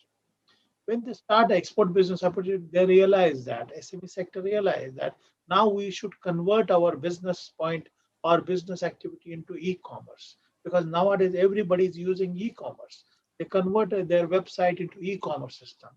After the e-commerce system, now they realize SME sector that how I will empower my business, how I will adopt the advanced technology, how I adopt the unique products, financial products, or the government procurement system, where I can empower my business and to take next step. And slowly they do one very unique concept, that encouragement of the SME entrepreneurs, particularly the surrounding entrepreneurs. They invite them to supply their company, to give the value addition services, particularly the service sector or advisory services to that SME sector. So encouraging new entrepreneurship from that point of view also very interesting. And when they do all these things, coming back to the ease of doing business. See, level playing field to be created by the government, the local government, or federal government, financial institutions, and the regulatory bodies, particularly ease of doing business. So ease of doing business when they do, particularly not only just for local businesses, but to entering the international market. So, madam, I have taken the 11 E's: education, experience, entrepreneurship, employment, engineering, energy, including the electricity, power, and finance, exports, e-commerce, empowerment, encouragement, and ultimately they decide to exit the business. Why? Because of the most of the problems faced by the SME sector, which is not addressed by any regulatory bodies or any institution on the time and on the rose time. Now, coming back to the corona impact. The corona impact showcase the capabilities and the strength of the SME sector, because in SME sector, anywhere from the SME like Indian SME, Japanese SMEs, or look at the German SMEs, they never realize that they can plan for a 3 months, 6 months, or 1 year advance. No one, because they are not having the capacity to make an inventory of the raw material, semi-finished goods. They can't keep it because of the overburden of the financial overburden, or keeping the material for the factory for a long time. And the inventory they don't want to increase. Now, because with the corona, most of the Indian SMEs are facing problem because 6 months they have to close their factories. No labor availability, no proper skilled manpower availability, business stop, supply chain was disturbed. Government has given some relief for the funding purpose, but not relief for the particularly to start the businesses. Another very serious thing now it has come up that the business decline by the local businesses, large corporates, and the global market. Looking at point, the particularly how SME can grow at national and international, that is a role should be played by the government because MSME is a backbone of the any economy, particularly in India. There are 70 million MSMEs are there. In that 70 million, hardly 4.5 million MSMEs are enjoying banking facility. So look at the gap. 70 million MSMEs, in that 4.5 million MSMEs are enjoying banking facilities. So that means the banking sector is not reaching to the MSME sector. Okay. And why? Whether they are not capable to take loan or financial support, or whether they are not aware about the financial support, or whether the banks are not keen to provide the banking finance to the SME sector. Looking at the research from the Reserve Bank of India or the Central Bank of India, that last year, 2019 October to 2020 February, there are minus 66% decline for the MSME lending. So look at the MSME lending is a minus 66%. How MSME will grow? Rather, the MSME is decline the 1.5% NPA non-performing assets last year. So focusing our the discussion today on the financing part, this is the right time to think about all the financing institutions, either from India, from Bangkok, or European Union, or anywhere in the world. They should provide a handholding to the MSME sector. Once the MSME sector will close down, as Barbara shown the picture, I have shown the right picture, about 21% MSMEs are going to close down. So this will be an impact because once they will close down, they will not start a business. Once they close the business, unemployment will be increased. Once they will close the business, the supply chain for the large corporate will be disturbed. And in India, we have stopped buying from China. Okay? Most of the 95% companies are not buying from China now. So therefore, this is an impact on the local businesses also. So my point is now that how we can support MSMEs to grow more by utilization the financial system available in India, trade finance, working capital, project finance, or export finance. We can say that buying advanced technology. Rather, another very interesting thing I found that MSMEs are not getting a right manpower, the skilled manpower easily. Rather, MSMEs are giving the education to the unemployed to become employed, unskilled to skilled. And after some time, 6 months or 1 year, they run away to the large corporate because they are getting a good salary there. Right. So government should focus more on that, how MSME will get the human capital, the human capital which is the right human capital for the growth. And you look at the growth of MSMEs, it is not going more than 10%, 12%, 15%. What is the impact? I'll complete in 1 minute. Impact is labor problem. Impact is supply chain management. Third, electricity charges rates. The manpower rate is very high. The rate of interest of the banking finance is very high. And most importantly, MSMEs are struggling to identify a new markets, emerging market for particularly their products. Competitiveness is there. I'm sure that MSME should adopt the advanced technology, unique services rather on time, and most importantly, how to compete in the world market, they have to learn. Okay. Thank you. This is a point we want to raise at today's webinar, and I'm thankful to you for giving me opportunity. Thank you so much, and I think you have opened another actually gateway to another set of issue, and looking at how government can actually help businesses to get market access, whether it is to regional trade agreements and further liberalization. and in general, so many other new issues that are there. But I'm reminded that we are over time already, and that I should not be commenting at all because I'm stealing the time from the speakers. So I'm going to shut up now, and I'm going to invite our next speaker, Mr. Hyung-Chan Lee, who is the financial sector specialist in the Asian Development Bank, to run or sprint through his presentation and inform us of the role of the ADB in providing the finance for the SME sector. Floor is yours, Hyung-Chan. Thank you, Mia. Nice to meet you, everyone. Mia, thank you for great moderation. This is Hyung-Chan Lee. I work for Asian Development Bank as a financial sector specialist. Can you upload my next slide, please?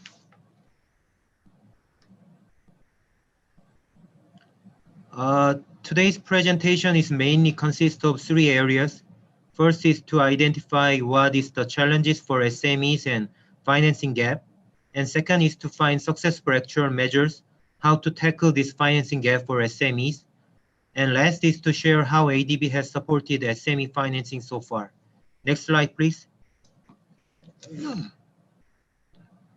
As you can see in this table, SMEs account for roughly 20 to 60% of GDP in the Asia-Pacific region. It also accounts for more than 50% of employment sector. So we can see that SMEs play a very important role in the economy of Asia-Pacific countries. Next slide, please. Finance has been a key component in ensuring the growth of the SMEs. However, as you can see on this slide, access to finance is a key constraint to SME growth. It is one of the biggest obstacles facing SMEs to grow their businesses in emerging markets and developing countries. Then now let's look at why there exists a gap in SME financing. Next slide, please. Here, let's look at why SME financing gap occurs. First of all, financial institutions demand collateral in order to mitigate the risk associated with SME loans. If a SME is not backed by adequate collateral, are normally refused by banks. Because financial institutions cannot afford to take any chances of non-repayment, financial institutions always insist that this collateral requirement should be fulfilled. And second reason is high lending rate. Normally, SMEs do not have a solid accounting system to produce clear and audited financial statements. The absence of reliable information makes it difficult for banks to evaluate the SMEs. Therefore, it is difficult to determine the exact credit situation of SMEs. Consequently, bank imposes high interest rate on SMEs. Thirdly, it's not easy for SMEs to raise funds from non-banking financial institutions and capital markets because they don't have a credit rating that every stakeholder can rely on. Therefore, SME need institutional support such as credit guarantee scheme and SME specialized lending institutions. In the next slide, we will look at successful examples of institutional support for SMEs. The Industrial Bank of Korea was established as a public bank under the IBK Act to provide finance support for SMEs. At least 70% of the IBK's total loan portfolio should be allocated to SMEs, and the government will provide funds to cover deficits. And government also provides a guarantee on interest and principal payments of IBK issued bonds. As of 2016, 78% of IBK's loans were for SMEs. Among the SME loans, 61% were manufacturing firms and 64% had revenue of no more than $1 million. Next slide, please. The bank has grown significantly since it was established in 1961. The bank's expansion accelerated beginning in the 1980s, when the government's industrial policy changed from big businesses to technology-driven SMEs. The number of SME clients of IBK has been steadily growing. representing 35% of total number of SMEs as of 2017. And of the total amount of loans to SMEs in the banking sector as of 2017, about 22% of the loans is disbursed from IBK. Given these figures, it can be seen that establishing a bank specialized in SME financing through government support can be an effective way to boost SME financing. Next slide, please.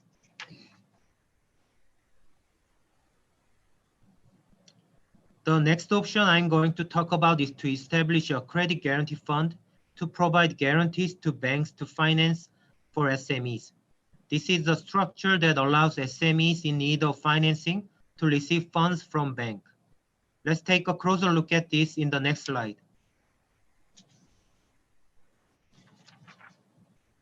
Korea Credit Guarantee Fund is a public institution established in 1976. The main sources of the capital are the contributions from government and financial institutions. KODIT operates based on the Credit Guarantee Fund Act. It is a non-profit organization and does not have equity ownership.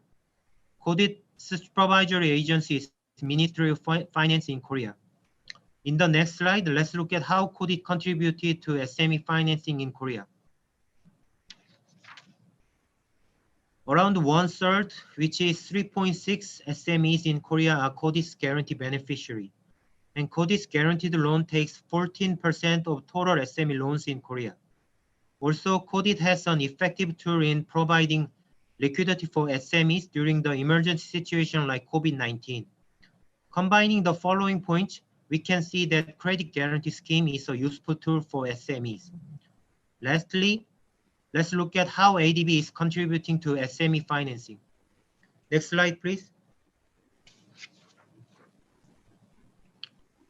First, we make it a rule to improve the environment of SMEs in ADB Strategy 2030, which is the most important principle in ADB operation.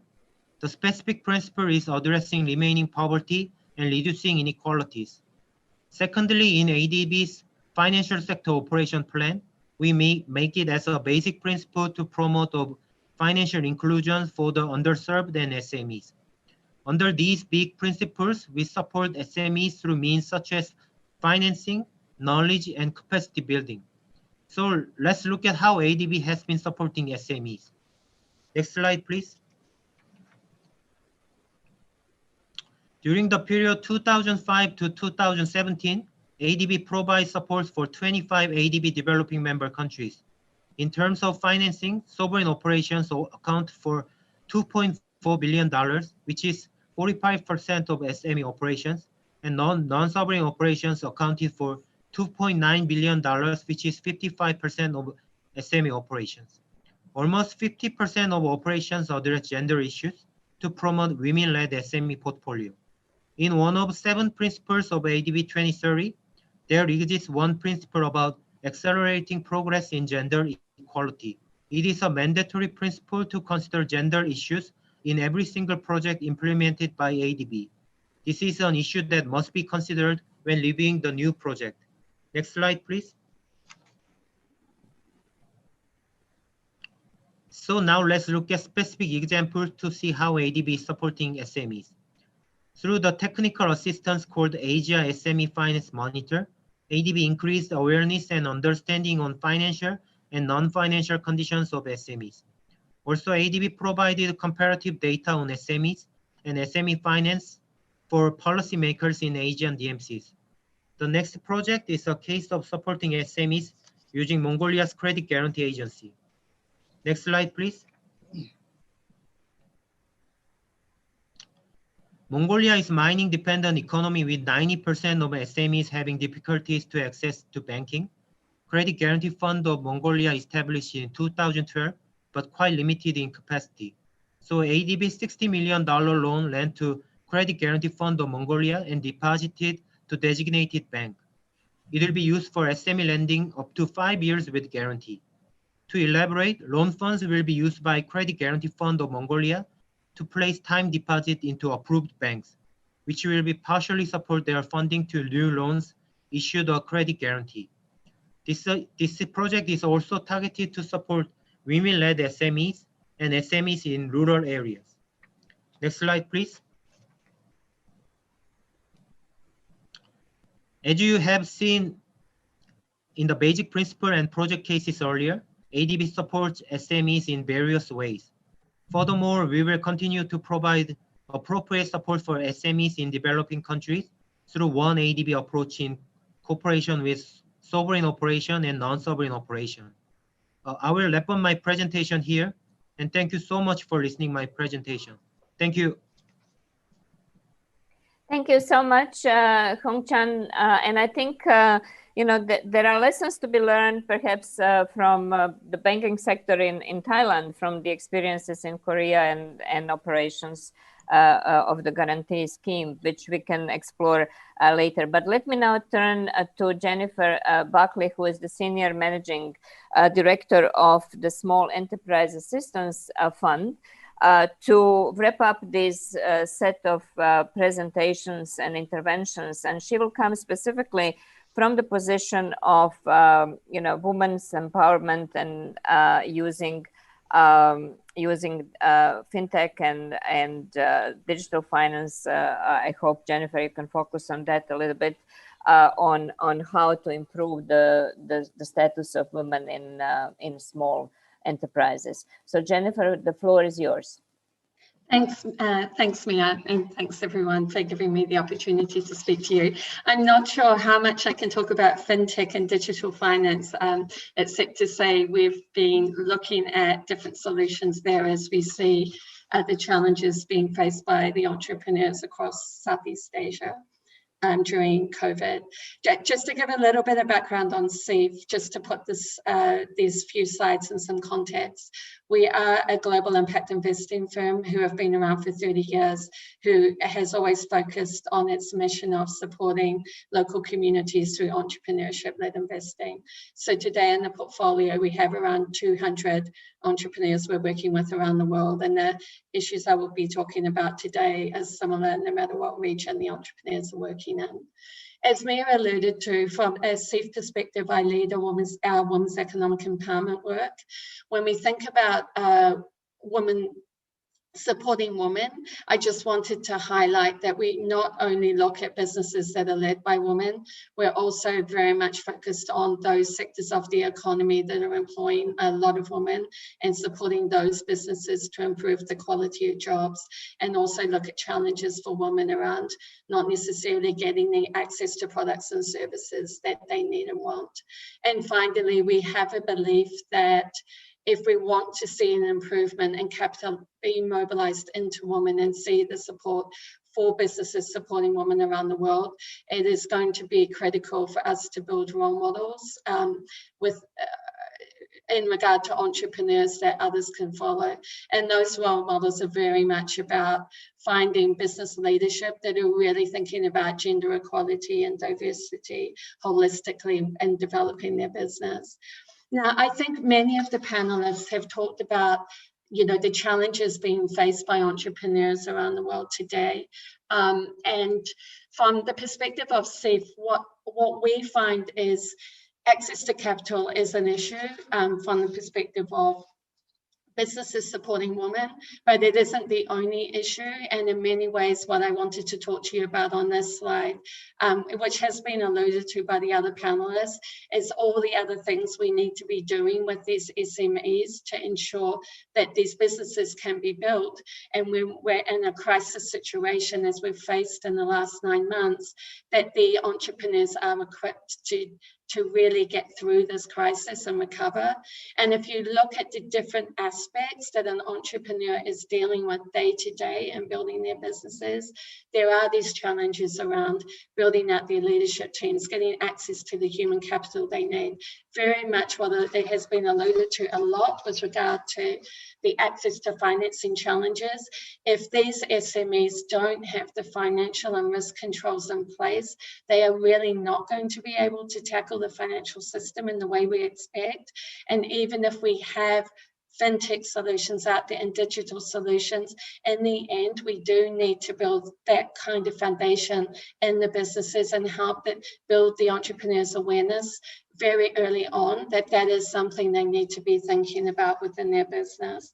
And then there's the other aspects to building the business. So I'll keep an eye on time because I know we're running behind, but really helping them think through their marketing and strategy development. I think we've talked a little bit about, the support that governments can be giving to businesses in order to help them, export. What I would say for that, the micro and the smaller businesses, what they need to look at more often than not is what they can do in their own domestic markets with regard to building their businesses. And it will only be when they're mid-sized where they can really be thinking about internationalizing. Then there's all the operational challenges. And particularly today, I just wanted to mention a focus, and my ADP panelists alluded to this a little bit. Something we do spend a lot of time working on with our entrepreneurs is these aspects around gender equality and diversity and why it matters in their business performance. That's what I wanted to just come on to on this slide. We did develop a gender equality scorecard. It enables us to have a framework that we can engage with entrepreneurs on with regard to different gender vectors, whether it's pay equity issues or workforce participation. It's really looking at their benefits and professional development, and their companies and how that's supporting a more diverse workforce.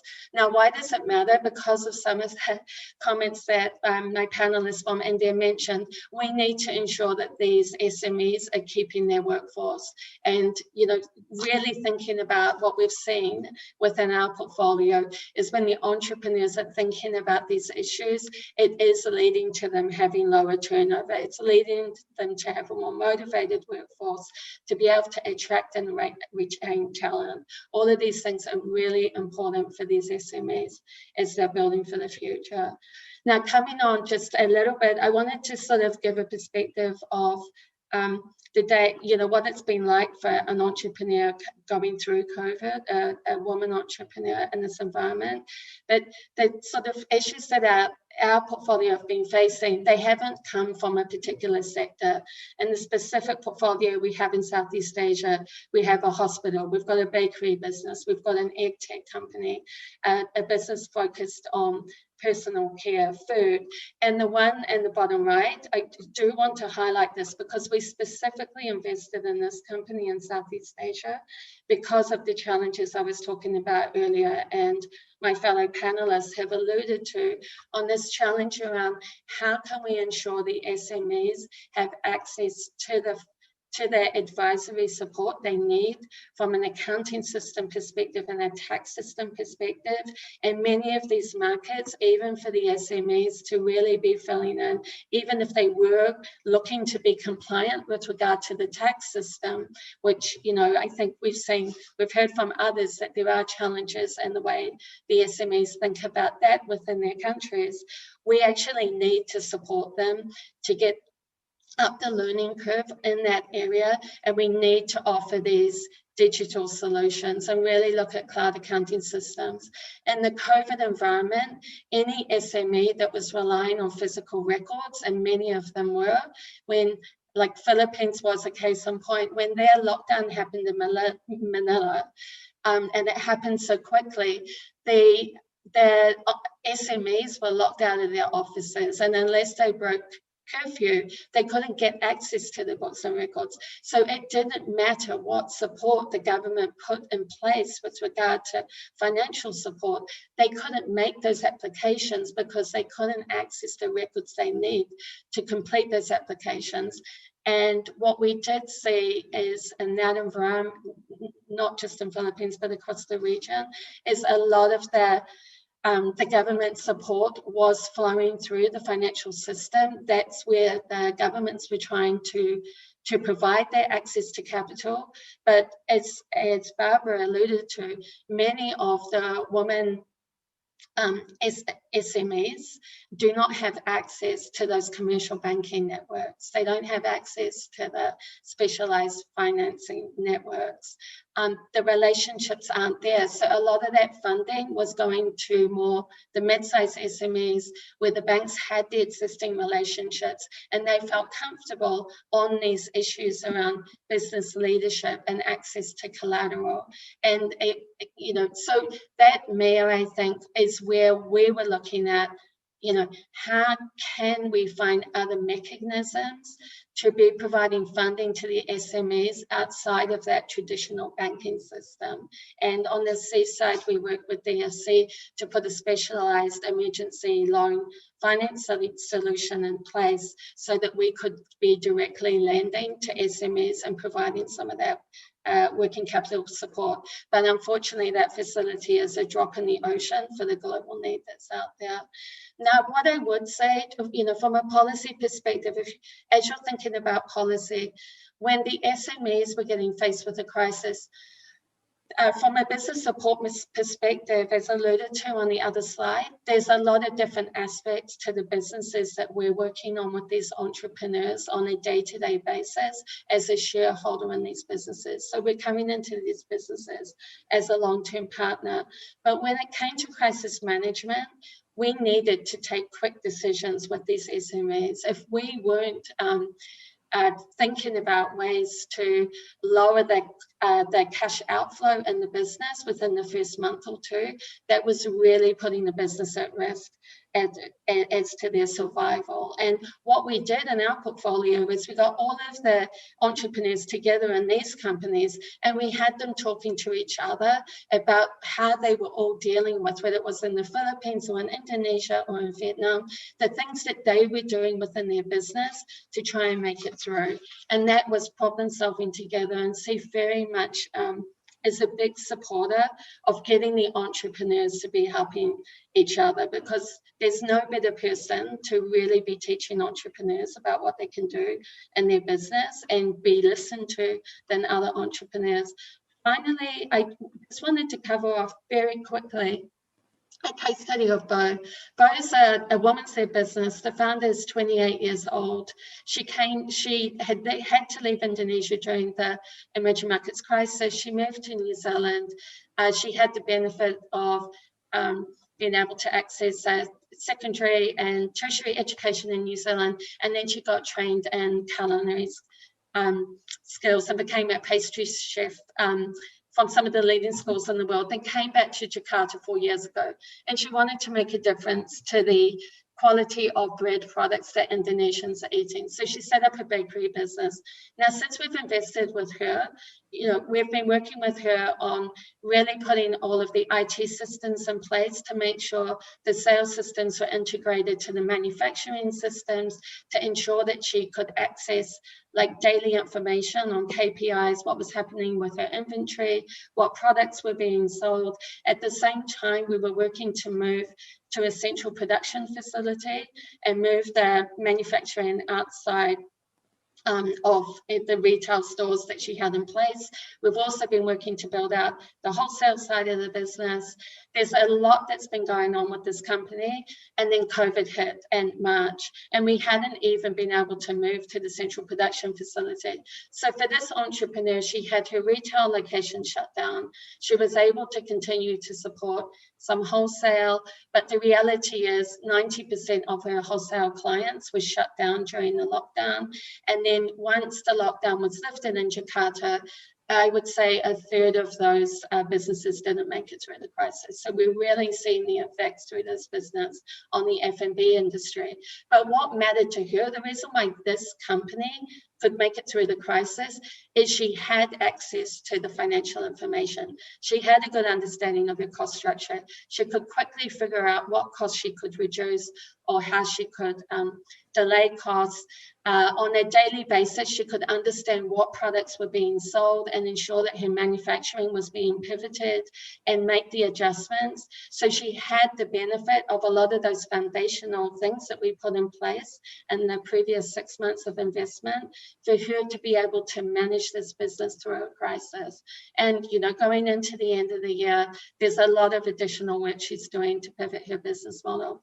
Now, for her and the other entrepreneurs, when it came to government support, what actually mattered to the most of all the support that was out there was the support given with regard to tax breaks, their ability to delay paying sales taxes, anything that could be done there, because it was critical for them to not have the cash outflows so they could be continuing to pay their employees. Anything that could be done to support the reduction of rent, or to have landlords sort of put those rent payments on hold. In some countries sort of put some support in place in those areas. But I just wanted to give you that perspective when you're sitting and thinking about government policy on what it is like for a woman's-led business that is facing a crisis like this, and what they're thinking about on a day-to-day basis. So thank you for your time. Thank you very much, Jennifer, for bringing that perspective. Very often the policies aim, from the very bird's eye perspective and do not go into the nitty-gritty of the actual problems, and therefore they cannot solve these actual problems. So these were excellent presentations, opening so many issues in addition to those that I was posing in the beginning. But I'm very much and painfully aware that we have used all the time actually of the session, apart from 5 minutes that is remaining. So there were questions posed in question and answer, and I thank Barbara for replying to those directly. There were questions on why women are overlooked, or why they end up being hurt the most through the policies. I have to also say that empirical evidence shows that the packages that are put in place actually do not address women specifically at all. And so this remains to be a problem. And the problem is because the women are actually not involved in influencing the policy making to a sufficient level to be able to actually change the content and the direction of these policies. And thank you, Barbara, also for answering the competition question as well. But there was one interesting question, I think, for Women Can to answer. And that one was, and Women Can, you have only 1 minute actually to say something about it. And that is, given the enormity of the issues that have been actually diagnosed with non-performance of the assistance program that is being put in place, the non-performance of the government procurement that is trying to bring in small and medium-sized enterprises, have any other actions or initiatives being put in place to change the course of that, or to remedy and to help move things ahead? Sorry, you have 45 seconds now. Okay. For financial access in general, currently the government is addressing the problem with a credit guarantee scheme. Okay. For private sector now, some of the e-commerce platform have collaborated with commercial banks and providing financial information of their customers to the banks. So these are helpful, but we still see them at the minimal level. We would like to encourage them more. But with the government procurement, I think we have to use our one-stop service in every province, just to go and talk to SMEs directly and convincing them very strongly that they are eligible and their products are in great demand within the government procurement circles. Mm-hmm. Thank you so much. Thank you so much. And I think, Jennifer, you have also, I hope, answered some of the questions that were posed to you directly in the chat box. So thank you very much for doing that. I'm afraid that I have been pushed very hard to close the session on time because we have to go into the closing session. So I would do the following. I would ask the panelists to have a look at the question and answer that were posed in the question and answer box, and still answer them, please, in writing, because we owe that much to our participants online.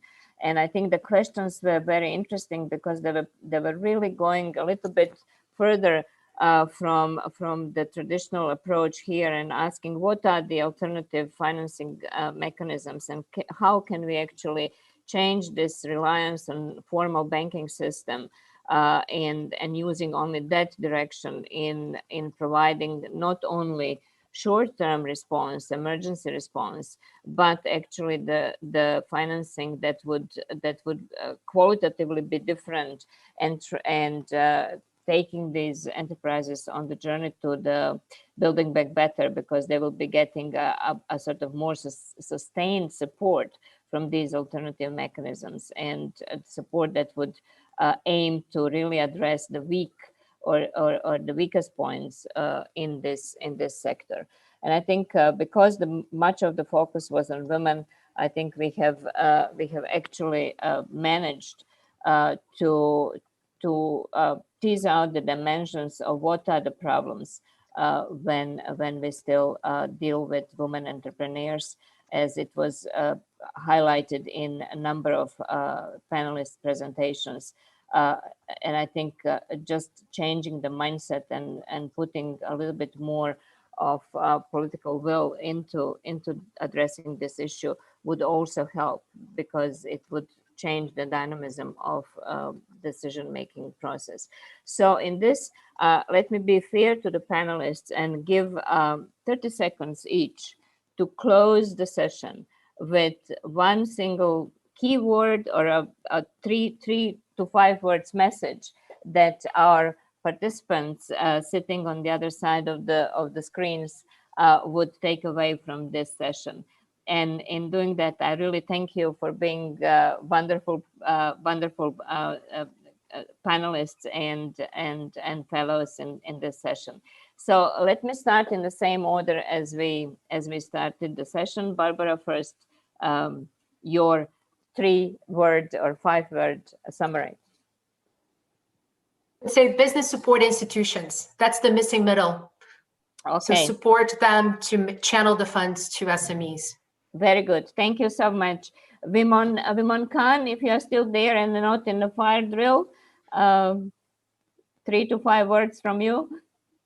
We need inclusive recovery, meaning any recovery has to involve MSME, the entire sector of MSME. Thank you so much. Thank you so much. And Chandrakant, from you. Empower SMEs for better business growth. Excellent. I thought you will repeat your 11 E's, because these are really fantastic, and I will take note of them as well. All right. Hing Chan? Yes, I think SMEs need support such as capacity building program to help them survive in new digital business environment. That's my idea. Excellent, excellent. And Jennifer, last word to you. Yeah, similar, long-term sustainable capacity building for the entrepreneurs. Excellent.